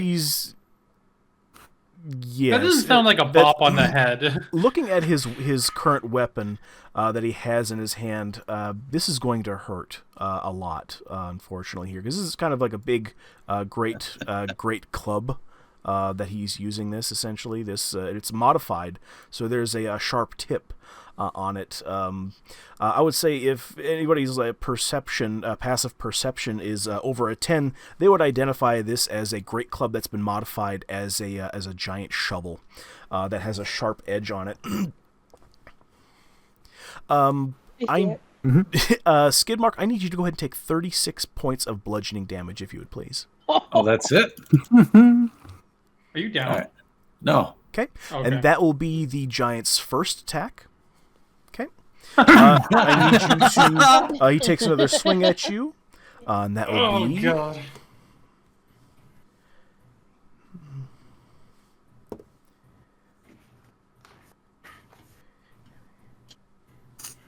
Who knew it's a fighter or a fighting class? And I need you to go ahead and on the second attack, you'll take 28 bludgeoning damage. You're down. You're definitely down at this point. No, I'm not down yet. How much HP do you How much damage? Okay. 28? On the second one, 28, yep. All right. And the third? Okay. Okay, on his third attack, I'm kidding. I'm having fun. He's only got multi-attack. I'm kidding. I'm only having fun. Oh, okay. Hell, I'd have had 3 attacks if I was doing it. If I was the DM. I have to ask this question: is the rest of the party engaged at this point here? Are they making any way, shape, or form any type of initiative? Let's put it that way. Is anybody joining? I am actually standing back to make it clear that I am not involved in this. I tried to prevent this, and you know that scene from his own bad choices. I found some popcorn. Yes, this is it. You know that scene in Too Fast, Too Furious where Paul Walker and Tyrese they start fighting in the dirt, and the Agent Bilkins, the black guy, he just sits down and starts eating a pack of chips, and he's like, "Hey, I ain't in it." This is they're watching it. Okay. Alrighty. So, Skidmark, what are you doing? Are you continuing?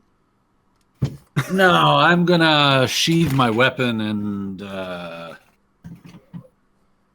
just put my hands up and I'm gonna ask Minnow if he can say in Beast. I was just trying to clean his nails for him.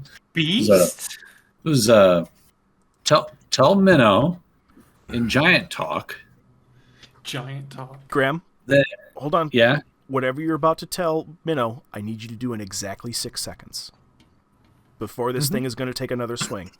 Oh, okay. Tell him it was an accident. I only wanted to clean his toes. That's it. Okay. Minnow, that's what you got in about 6 seconds.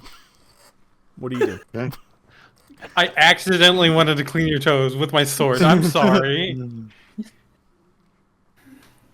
He says, "You fight with honor, and you are a worthy friend." Okay, that could de-escalate things. I believe that sounds like de-escalating. He says, "Blah, blah, blah, blah, blah, blah." And Minnow, you hear, he could have just fucking asked. Jesus Christ, what the fuck is wrong with him? My response back is, "Yeah, he's a dick sometimes. But he's our dick." Honestly, Minnow, you're the best thing next to a friend I have at this point here. Is this guy worth it? Should I just keep on swinging, just pound him into the dirt? We'll just bury this, be done with it. Or is this guy actually? Do you guys still need him? He's not your slave, is he? Well, he's not my bitch, but time may tell. Yes, Grammy's over 18. What? Put your mouse over second. this guy. I need to make a quick behind the scenes roll here. That Give me a was an second. old. That's old, Graham. Oh, I'm just making a secret roll here real quick. This giant is, you see from his body language that he's incredibly hesitant as he kind of winds up to go ahead and, pound Graham again in the face, as he kind of like, all right, as he puts down his weapon and kind of starts tending to his not wound. He didn't even hit him, did he? No, he didn't. No. Heard and thought that you said nut wound. Not wound. There was no wound. Yeah, I thought it was NUT. Yep. Not NLT. And I was confused. It's at this point here that you hear a dwarf come out of the miners' exchange, and all in a huff and a puff, and he like his shirt pocket is kind of torn open because it got caught on the doorknob on the way out. What are you doing? Don't get away from my giant. He's my excavation equipment. What the fuck is wrong with you? I was trying to clean his nails. That's no Holy fucking cow. excuse. You could have just said please. My excavation equipment. These people are so insensitive to this giant. Minnow, Everyone. Minnow and Calypso, you recognize this dwarf individual as oh crap, I forgot his name here myself. I'm still braiding Minnow's hair. From the cart? He was the original dwarf that sent you guys on the mission here. I have his character piece here. Let me find it. Here. Gundren Rockseeker there. Yeah, Gundren. Yeah. All right. This is, here we go. Hey, Gundren. There we go. That's what Gundren Rockseeker looks like. There we go. There we go. So yeah, Gundren, you see this Gundren Rockseeker come out here and say, what the fuck is wrong with you? You could have just said, please, let me clean out your toes. It's at this point here, Gundren turns to the giant and goes, blah, blah, blah, blah, blah, blah, blah, blah, blah. And the goblin responds, blah, blah, blah, blah, blah, blah, blah. And they just kind of go back and forth here. Minnow, what you're seeing here is that they're kind of going back and forth, like, he could have asked, like, hey, I told him he could have just asked me. He's a real dick, It's not real cool. I got a job to do, and I got family to feed. This guy's got to be a real douchebag. So this is that's what you kind of see behind the scenes here. Minnow says, you guys have really been, just all kinds of rude and stuff like that here. Calypso, and Minnow, come over here, please. I still need some assistance here. Whenever you get a chance here, we're going to be heading over to that place of nowhere, to go ahead and uncover, dig a hole for a pool. And he goes, wink, wink, nudge, nudge. You would know this. He's kind of like trying to be coy and not basically give away any type of locations. You would know this to be he's basically after the lost mine of Fendelver. He's using this giant as the excavation equipment to go ahead and do all the heavy lifting, big digging, and he wants to be very coy about it so that nobody else hears, like Lanar, who is actually just kind of watching all this go down. The entire time, just not really saying anything. And Darth Gorelli better get placed back where he got put from. Watch so, it, little whoever did that. So, love you. Trouble. So yeah, Gundren Rockseeker says, yeah, whenever I get a chance, meet me at that. Just, come and find me. You got my number and whatnot. You can tweet me or twat me. What? To do what to you? Yeah. Okay. Yeah, you got the twatter, you got all on kinds the of stuff. twatter. Everybody make me a perception check right now. Is this to perceive that he's changed from Scottish to Russian to Scottish to Russian? Yes. There's noticed. a lot of character stats and a lot of things that have happened in this session. Accents are hard. Accents are very hard, and voices are very hard to keep to you. But it did it mid-sentence. It's amazing. Especially 22. Especially if the characters only appeared like one or two other times in the entire campaign. I can't remember what he was like before, but yeah, he's changed 4 times today. Oh, okay. He's in the extenuating circumstances. He's got some things going on today too. Gotcha. He's a little flustered.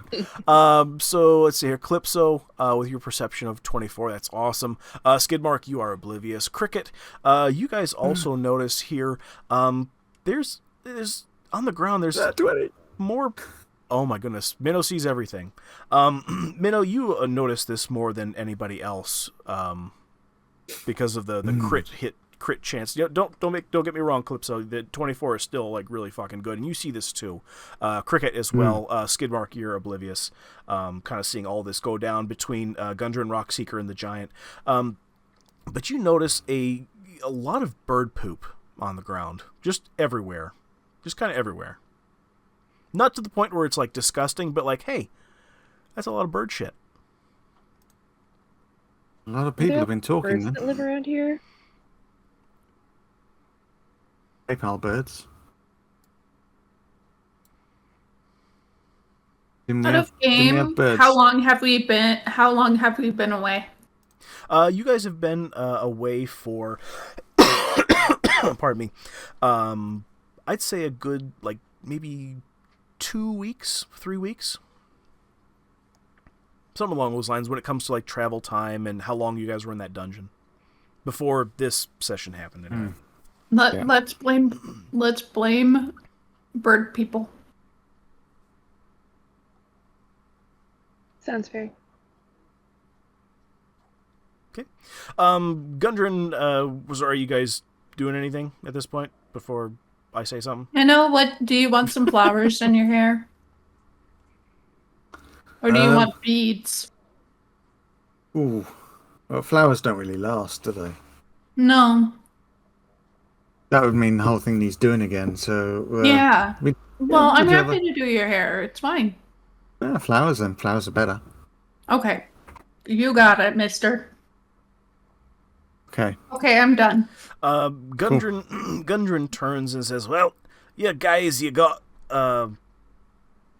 got, you guys get me. You guys, what I'm laying down here. I'm just going to talk in a regular voice because this Scottish thing and going to Russian is really too hard.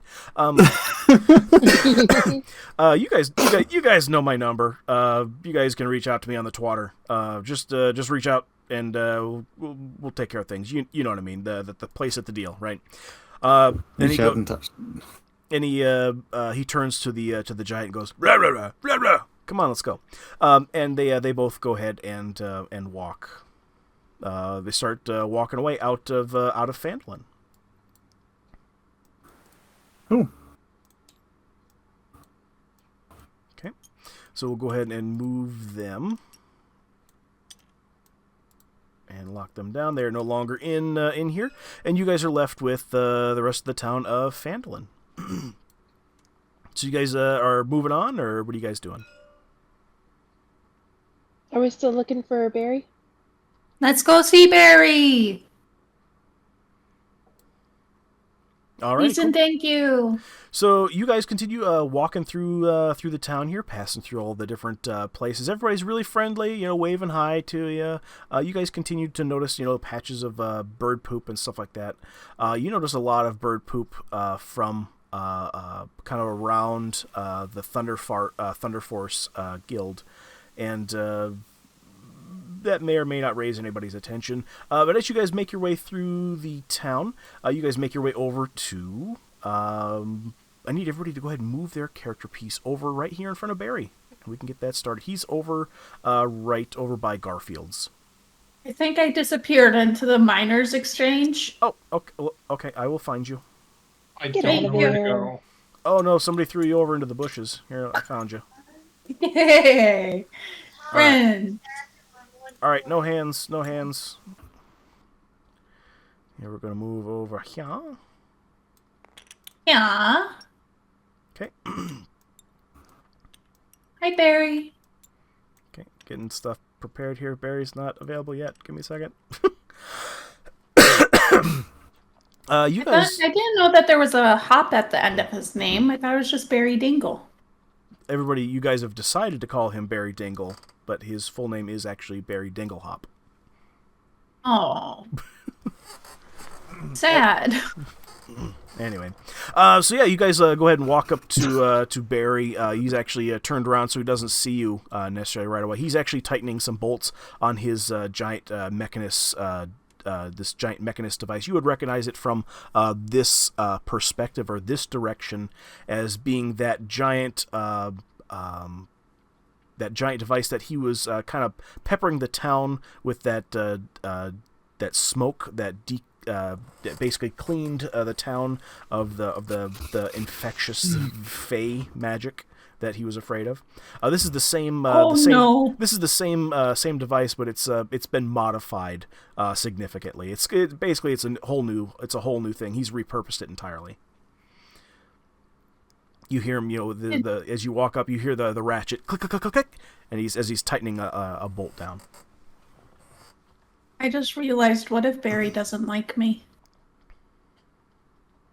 Are you saying this He in will. game or in the party? Well, both, because I'm a fairy. Oh. I did not put that together. Stay in my pocket. He doesn't necessarily have to meet you right away. Well, I mean, he saw me. Okay, I decide. He has a very particular personality. He might have looked right at you and not realized who and what you are. What if he I focuses braid on his one thing hair? at a time? What if I braid his hair? He might appreciate that. He's very, very afraid of fairy magic, though. So maybe if you... Well, I don't do a lot of magic. I don't think You you can don't- solve every yeah. problem with braiding someone's hair. Hello, That have you helps met me? I'm beautiful. No, I and haven't met you. We just met like a couple hours ago. It's at this How many point people that have I braided their hair? it's at this point that Barry actually is kind of jolted and disturbed. He actually turns around from with all this kind of back and forth going behind you. He turns around and says, "Oh, there you guys are. Oh, perfect. Oh, and you brought some brains along here. A fellow gnome, come on over." And he gestures to you, Cricket. "Oh, fellow gnome, come on over. You're kind of short for a gnome. Anyway, this is an experiment. We're doing some. This is my new invention. You guys actually kind of inspired it a little bit. Although I had some inklings of my own. Long time thing. I'm gonna consider this my Magnus Opa. This is the best thing I've ever made. And he says, "Here, come with me. It's all remote controlled. You guys ready? You ready, Charles?" And he hits the side of this steel contraption with a hammer. You hear this pong pong on the side of this steel siding, and then you hear this tink tink as a signal back. You would assume that this is Charles Jr.'s on the inside of this thing. He says, Barry says, "Yeah, come here, walk with me," and he starts walking past you here. In your hair, I'm sorry. Karna and Skidmark, I want you to go ahead and make me a dexterity saving throw as Barry pushes past both of you as he walks through the party. 23. Okay. Minnow, you are able to... Oh, no, that's your perception check here. Skidmark is waiting for it to load.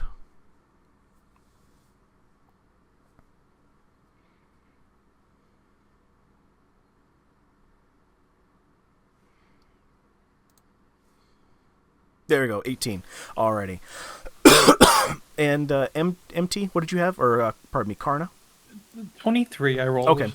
So you guys are able to go ahead and dodge Barry as he just pushes past you guys there. And he starts walking. He says, "Don't dilly-dally, come with me, quickly." And you guys are, I assume, are following Barry. Right? Yeah. We don't have any reason not to. Yeah. Okay. Why is there Darren myth up Skidmark's butt? Barry is walking towards the It's a shrine. personal question. Yeah, okay. Barry is walking towards the Shrine of Luck, and it's here. Bear with me here. Something didn't save when I did this morning.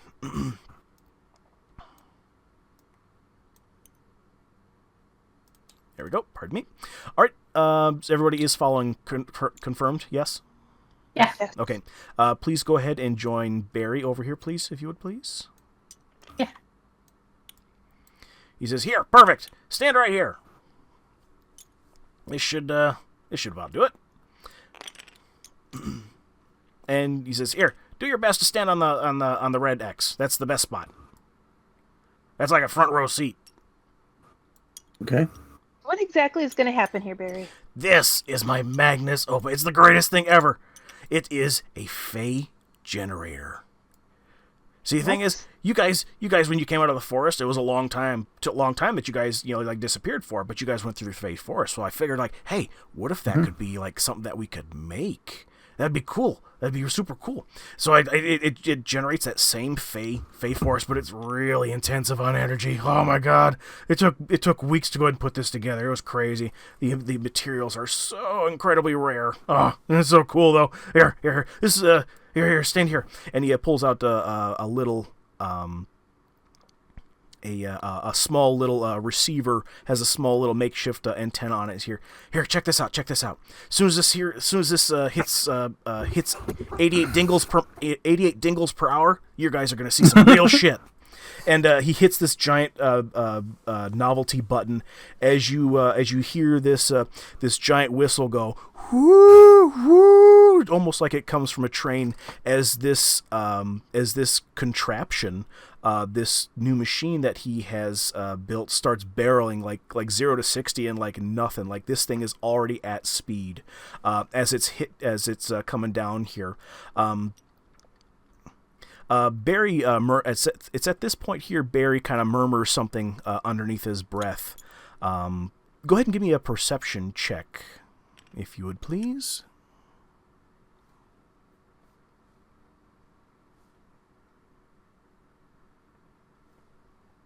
I got a 5. Okay. 23. Okay. Cricket, you don't notice that you're not able to move. Calypso, you are seeing this contraption barreling towards you, and you try to just like, hey, this isn't all that great. Like this thing's gonna hit us if it keeps on going, and but you find yourself that you're not able to move. Skidmark, you also notice that you are not able to move as well out of the weight of this thing that's barreling towards you. And so let's see. Gary, we've talked about this. I don't like being crashed into. Calypso, Skidmark, Minnow, are you making any effort to perception? Yeah. Okay. I mean, you can't help but try and perceive things. He covered his ears and closed his eyes. Right. Yeah, brace for impact.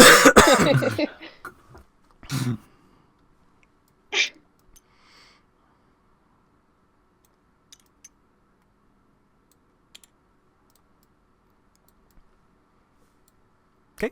Minnow with a 17, you also notice that you are not able to move. So you guys that rolled below that number here are not able to basically move out of your step. He says, hold steady, as Barry starts to shout louder and louder as it gets closer. Steady! It's at which point this thing is actually literally 3 or 4 feet away from you guys here, at which point you see this giant green flash behind this device happen. And it's incredibly blinding because it was evening time, but now it's day. But it's like there's a green sun behind this thing. As this giant flash happens, something happens. Mm-hmm. Give me a second. Loading in the map. Oh, cool.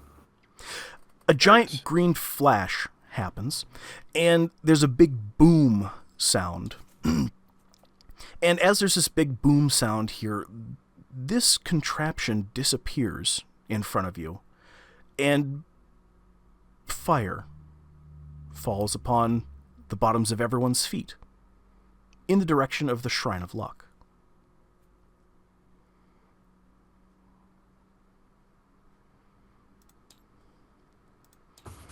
Okay. So have everybody go ahead and load back in. Whoa. Yep. I'm just zooming in. Yep. Cool.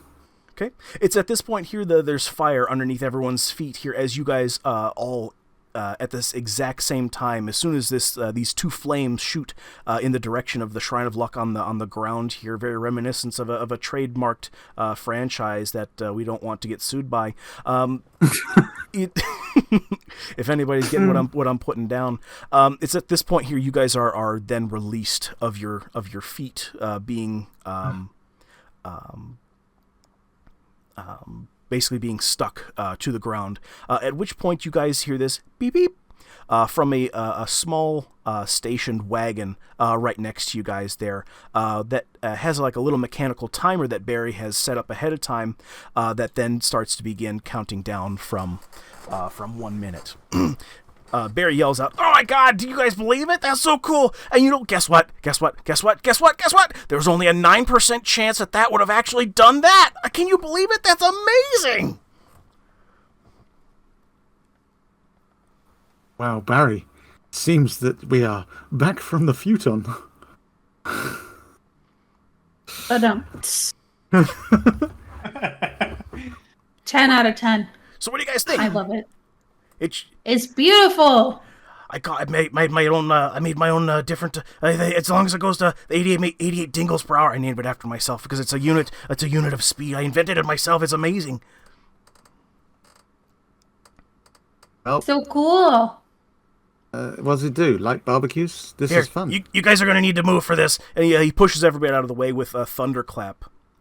As the timer goes off, Barry hits a button on his jacket that essentially pulls out like a Pez dispenser, like the head ejects. I almost said ejaculated. But the Pez dispenser basically opens up on his belt, and these let's see, 1, 2, 3, 4, 5 little pills come out almost as if via like a pressurized rocket, and basically hits each one of you.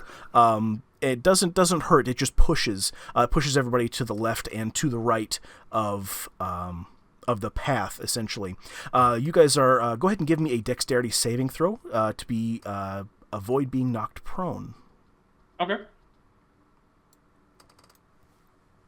14. 7.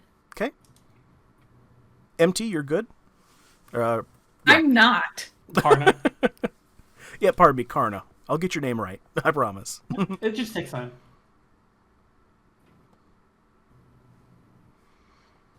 Okay. I rolled an 11, but I have advantage over being knocked prone. Oh, okay. So Yeah. I'm going to roll again. Okay, just so perfect. everybody knows why I'm rolling twice. Okay. Thanks, Calypso. Thanks for letting us know. 26. Oh, yeah. Did you say I was in the way? Yeah. Okay. Everybody needs to go ahead and roll. Yep. Yeah.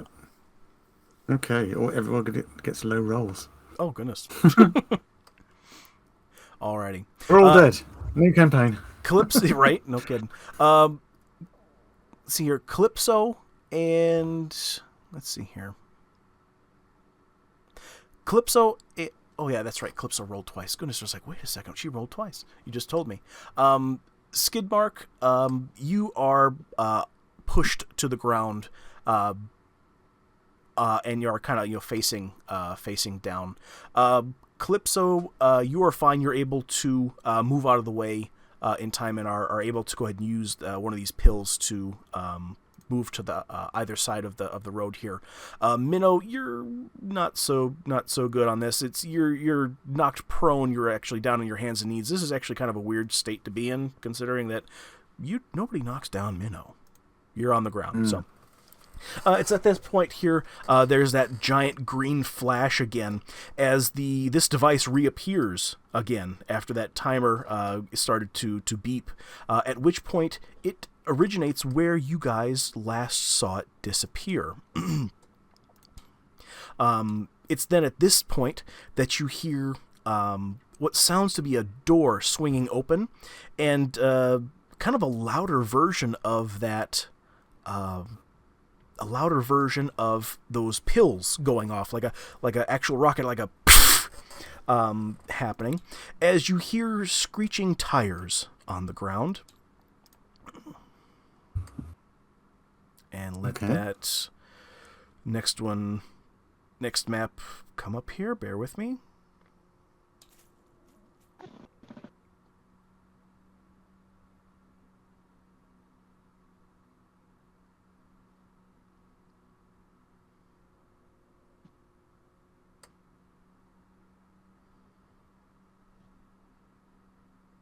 Oh. Computer is slow. Goodness gracious. Is it because of the It's Berry because stuff. it's because of not only the berry stuff but all the assets. The entire town is a huge asset file to load. Yeah, there's a lot of stuff on it. It's literally an entire town. As you guys see this device and its cargo that it was hauling with this green flash, you see the fire basically kind of do this thing where it's like blown all at the same time, almost as if like there's a concussive force as this green light flashes again and almost blinds you guys here. As you see it skidding down the road here, and it actually hits the Shrine of Luck at the end of the street here, completely destroying it, ass over tea kettle, everything whatsoever, coming apart at the seams, and you guys are able to essentially, those who were not knocked prone got to see this carnage occur with all these parts and pieces going everywhere. Like things are on fire, and you guys who did not get knocked prone also see Darren Eatermouth standing there next to the wreckage with this green glowing orbish thing next to him. Seeing all this, his eyes are wide agape, and he turns very sharply and gives the death stare to Barry. Barry, what the fuck is this? Barry, you said you wouldn't be pulling... You said it was going to be safe. Barry, you said this thing was radioactive. Are we good? And Barry's just kind of like fiddling with like a fire extinguisher, trying to put out the fire. He says, "Oh no, that's perfectly fine. No, it's when it uses up the power, it's no longer radioactive. It's perfectly fine."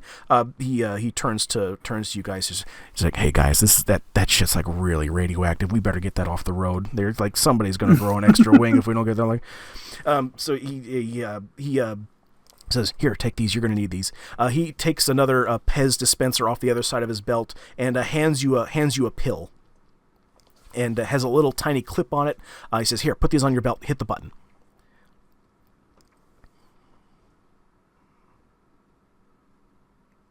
What do you guys do? I'm guessing I would just follow the instructions I was given. Yes. Yeah. Okay. Just like, all right. What? Karna, you with everything happening, you go ahead and hit that button, and there's a unfurling of this giant like balloon material from your belt that just kind of encases you and envelops you entirely, and it's kind of jarring at first, almost like you're on the inside of a bouncy house. That then this bouncy house then kind of resizes to your shape, and you're actually looking through what looks to be some type of suit that you're now wearing that's made of this plasticky type of material that is some type of contaminants suit that you've never kind of seen something like this so complex before. Like normally, like there's like somebody who comes around with like a bird mask on and like rubs some incense and stuff like that, but like this is like some high tech shit. You've never seen this before, Karna.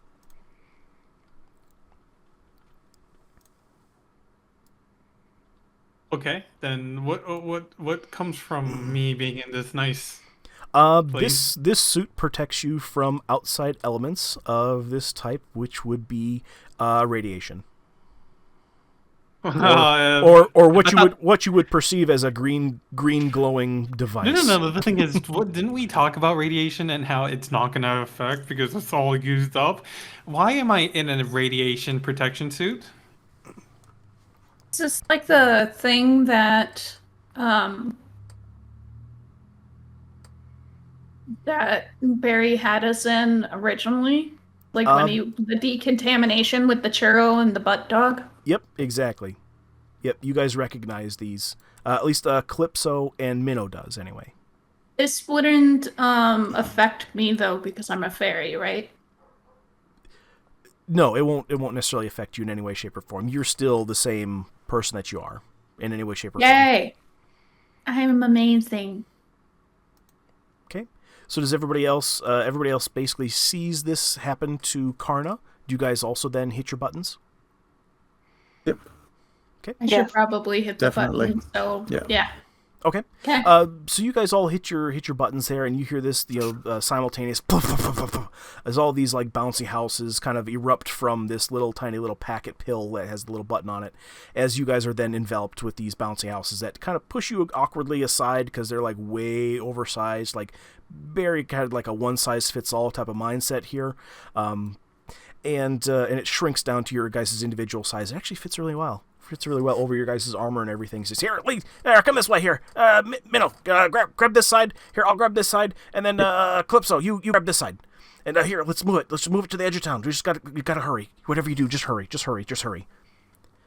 Okay. Okay. And do you guys follow the lead? Yeah. Yes. As you guys go ahead and move it closer to the edge of the forest here, you kind of see the green glow kind of start to fade a little bit. As you guys go ahead and take it over to the edge of town, he says, "Here, Minnow, grab this and take this." And he hands you like two shovels. He says, "Here, let's dig a hole. We gotta bury this."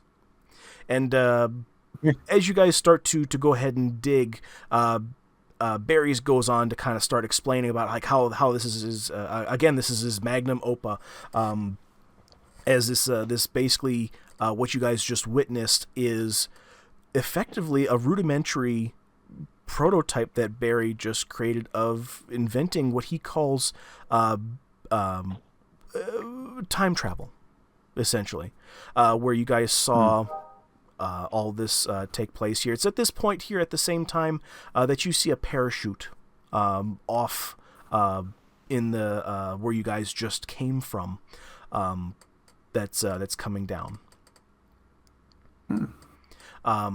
You guys finish burying this device in the dirt. He says, "Don't tell anybody we buried this here. Don't ever come back to this thing. We just don't talk about this. Just don't talk about it. Just don't talk about it, and we'll be fine. We'll be fine. What about the Shrine of Luck? I mean, you kind of destroyed it. You could say it was a stroke of luck, but probably not. I see what you did there. That's pretty good." As he kind of giggles at you, Minnow there. You did that way too well. I know. I practice. No, actually, I do at work. I actually talk to myself in voices all day. It's at this point here, he kind of hits the ground with that little spade shovel as he starts walking back to town. He says, I'm sure the Shrine of Luck will be fine here. I'll assign the dog to fix it here. It'll be fine." As you see him kind of walk towards Darren Eatermyth, just to kind of explain like, "Hey, everything's perfectly fine. It's perfectly safe. Darren is, it's perfectly fine. Nothing to see here. It's perfectly fine. Shrine of Luck. I'll get the dog to replace it. I'll just load up some masonry subroutines. We'll be fine. He'll build it up. You won't even notice. You won't even notice it's gone." He says, Darren replies back basically saying, "Hey, this better be the last time. Like, I'm not even kidding. Like, this is getting out of hand. We've had pets going missing. We think you had something to do with it. Things are happening, Barry, and we need you to stop these experiments because this is really inconvenient as all this. But invention is ingenuity. Like this is what will make and set this town apart. Giant green flashes, Yeah. This, like Where I come from, that's totally normal. What city Where do do you you hail come from, anyways? Magical land of make believe and mischief. You're dancing really carefully. Yeah. It's at this point here, you guys see the rustling of this makeshift. It looks like a couple of bed sheets were kind of hastily taken off of people's beds, cut up into parachute fabric and parachute string. And you know that Barry wouldn't have taken this off of his bed, of course. But what you do see is this rustling material kind of start moving and jostling around as you see a familiar face, or at least some of you see a familiar face, which is Charles Jr. Coming out from underneath this this parachute. Oh, I'm so excited to meet Charles Jr. again. Charles Jr. has this kind of like little helmet on, like a little leather helmet that you would see like some of like the early astronauts wearing, with a little makeshift goggle to go over his one eye, real eye. Of course, his mechanical eye is perfectly fine. And you see him kind of give like a thumbs up to Barry as you hear him say, "It worked real good." Or what does he sound like? He sounds like Bobcat Goldthwait. It works real good. It's real good, Barry. That's a good plan. Here, can I have my goodness. Can I have my headband back, please? I need it to make good thoughts make more complicated. Holy cow, that was a journey. And Dragoon, can you take inspiration from yourself? Sure. Sure. So that way you as a DM could, I don't know, do whatever the hell you want. Here, do this thing you already have the ability to do. Well, yeah, but I'm saying that it's like a kudos because I think it's really cool. I see. Thank you, Violet. Yeah. I appreciate it. You're welcome. It's at this point that Barry pulls out from behind his back that familiar headband that you guys saw him wearing. And as he slips it over his head, you see Charles Jr. immediately, his face turned from like a smile of like a young child, Bobcat Goldthwait, turn into more of a serious, angry face as you see Charles slap Barry right across the face, like no hesitation, just whack. As at this point here, you can see or you can hear that Charles' voice has changed. It's now a bit more sophisticated, and he says, "Don't you ever do that shit to me again. I told you no the first time, and then you go ahead and pull that shit and take that off my head and put me in that contraption and shot me. You know what I could have gotten killed. I could have gotten killed. What the hell's wrong with you, Barry?" He says, look, there was a 9% chance that it would have worked. Which is huge. That means there's only what I would say, like there's just a couple of digits worth of failure in there. Like statistically, you were perfectly fine. Besides, once I took the headband off, you were totally cool with it. Look, here, you signed this waiver, and he pulls out a little waiver that has like a little handprint that you saw Charles Jr. kind of draw another turkey on the hand. You would have assumed that this is as a result of his intellect going severely down without this headband on his head. And Charles Jr. then goes ahead and just storms off.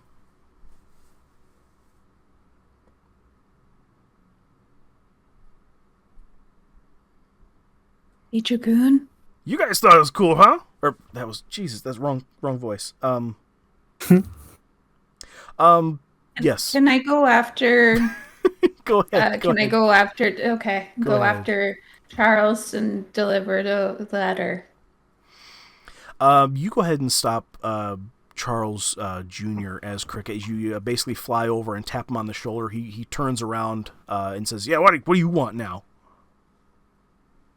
I have a letter to give you. Oh, I didn't know I had an address here. He takes the letter from you and opens it up, and you see his angry face turn into seriousness, and then the seriousness turn into sorrow as he begins to cry. As he reads your letter, Astrid, what does it say to Charles Jr.? So it basically says that Astrid had to go away and take care of her family member, but that she loves Charles Jr. very much and knows that he will do great things, and that she's proud of how much he's grown, and that she is very sure that their paths will cross again in the future, and that she wants him to have one of her rings, so that way it always has a little bit of her energy left with him, because he was very important to her. Okay. Is there anything about this ring that's special, or is it just like a circlet? It's the ring that she is wearing. So if you look at the little miniature, it's a brightly colored ring, and she has one on every hand. So she kept one on one of her hands, and she gave the other one from her left hand, which is actually her dominant hand, to Charles Jr. Aw, that's really sweet. Yeah. As Charles Jr., he sees this, he starts to kind of begin to kind of sob, as he then just immediately kind of just collapses and falls into your arms, Cricket, as you kind of are like almost like pulled to the ground. Like he's not doing it maliciously, of course, you could tell this. It's just like he's collapsing from the sorrow, as he begins to kind of just like hug you and embrace you over the news. I hug him back and give him light pats and ask him if he wants something to eat. It might be little, but eating something might help him feel a little better. As he's bearing his head into your shoulder, at least what is mostly your shoulder and the rest of your body, because he's such a large individual of a Nothic size. You can feel his head nod in your shoulder, abdomen. Okay. Yeah. I will take him and I look behind and look to Calypso and say, "Where is this balls?" So I could get him some food. Sorry, Violet, say that again. So I'm asking for directions to balls. Oh, he pulls away from you at this point here, and then points to. He says, "Here, come this way. I'll show you." And he takes. And then I'll make you food. I could use a meal. A good meal would be good for a change. Food is important. And that's where we will end the episode. So, thanks for joining us again here. All of our characters here, we have Mr. MT. Go ahead and give us a shout out as to where we can find you on the social media. I have a YouTube. It should be MTAK. I'm also on Twitch. I haven't streamed in a while, but it should also be MTAK. Nice. And Calypso, do we have any social media that we could hit you up on? Nope. Oh, okay. JD, on it. Minnow, how about yourself, sir? Where can we find you? You can find me as Erroneous Gaming. Cool. That's erroneous, not erogenous, just in case. Oh, gotcha. That's for the OnlyFans. That's right. That is for the OnlyFans. And then Miss Copilot Violet, Miss Cricket, our newest player in the game. Where can we find you? I am Copilot Violet on Twitch and on Twitter, and I'm working on getting my YouTube up and running. Wonderful. And so yeah, go ahead and join us here every Saturday, 11 a.m. Mountain Time, and we'll do it again. We'll have some more shenanigans. So yeah, that'll be that's our first episode. That's a wrap. Yay! Oh, and of course, you can find me on Twitch, Twitter, and the YouTubes underneath Canopy Gaming or underneath Unlike Dragoon 91. So hope you guys had fun, and we'll see you guys later. Bye, everybody. Bye. Bye. Sponsor of this episode is Love by Stella. Either guys and gals, I'm super excited about our sponsor because they make such cool crochet items and decorations that you are just not going to be able to live without. Got a new baby that's on their way into your family? Then check out this baby bonnet and booty set. How about this cool baby cocoon with hat and mittens? And for you new parents out there, how about a crochet sleepyhead? Just sleep with a sleepyhead for a few nights and lightly spritz it with your deodorant, perfume, or body spray so your baby will fall asleep faster and stay asleep longer with your smell. How about a Baby Yoda for your child or grandkids? Or even a Scooby-Doo dog for your child's forever home? And with winter on its way, Love by Stella also makes a cornucopia of blankets. And you know what? That's not all. Love by Stella also does custom designs. Take this kid's drawing, for example, that he did at school one day, for instance. Love by Stella made it into a full-sized best friend. Wreaths, coasters, beanies, dish scrubbies. Love by Stella does it all. Even custom unicorn pieces I can't show you on YouTube. Love by Stella even sent me this super warm beanie for my Chrome Dome, as well as this awesome Knight's Helmet beanie with movable face mask for super cold and windy days, or just some extra cosplay for your next D&D session. And it's all super easy to order. Just go to Facebook and search Love by Stella and scroll down to see all the different items she has to offer. You can even ask her a direct question through the messenger function, or even send her an email message directly. They're quick to respond, and they take pride in each and every one of their handmade products. And now, back to the episode.